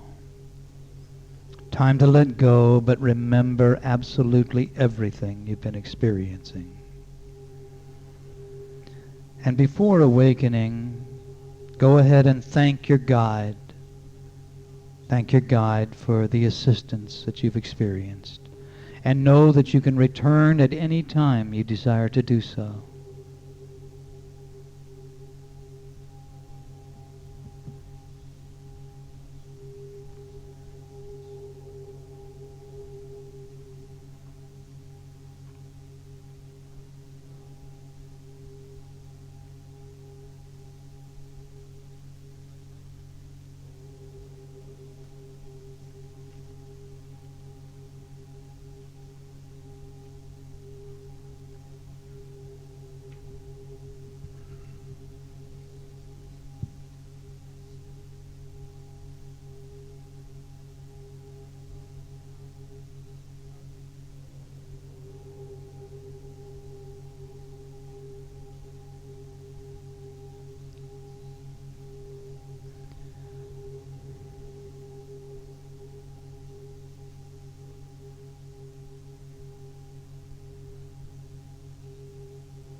All right, now, time to come back. So on the count of 5, you will open your eyes and be wide awake, fully alert, thinking and acting with calm self-assurance, and feeling glad to be alive, at peace with yourself, the world, and everyone in it. So let's come on up now. Number 1, you're coming on up. Feel the lifeblood returning to your arms and legs. And again, notice that spiritual light within, an expanding spiritual light. And number 2, you're coming on up now a little more, and you perceive the balance and harmony within you now. Number 3, coming on up, at peace with all life. Number 4, recall the situation in the room. And number 5, wide awake. Wide awake. Open your eyes and feel good. Number 5, wide awake.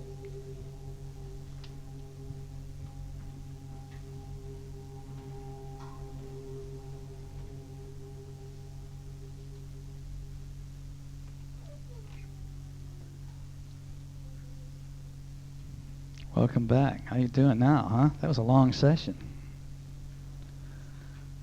Whatever you say, Richard. Okay. I'll stick around here a little bit in case anyone wants to talk to me about anything that you've experienced. I'll be glad to sign books. The Spirit Guide tapes that they have here are the same format that we've been doing in the sessions here tonight. So I love working with you guys. I've kept you up late. I thank you for coming, for being with us. I know Tara does too. Thank you so very, very much. I appreciate it.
The early work in this area all talked in terms of, and I should know it. I should probably have it down to say, oh, it's such and such.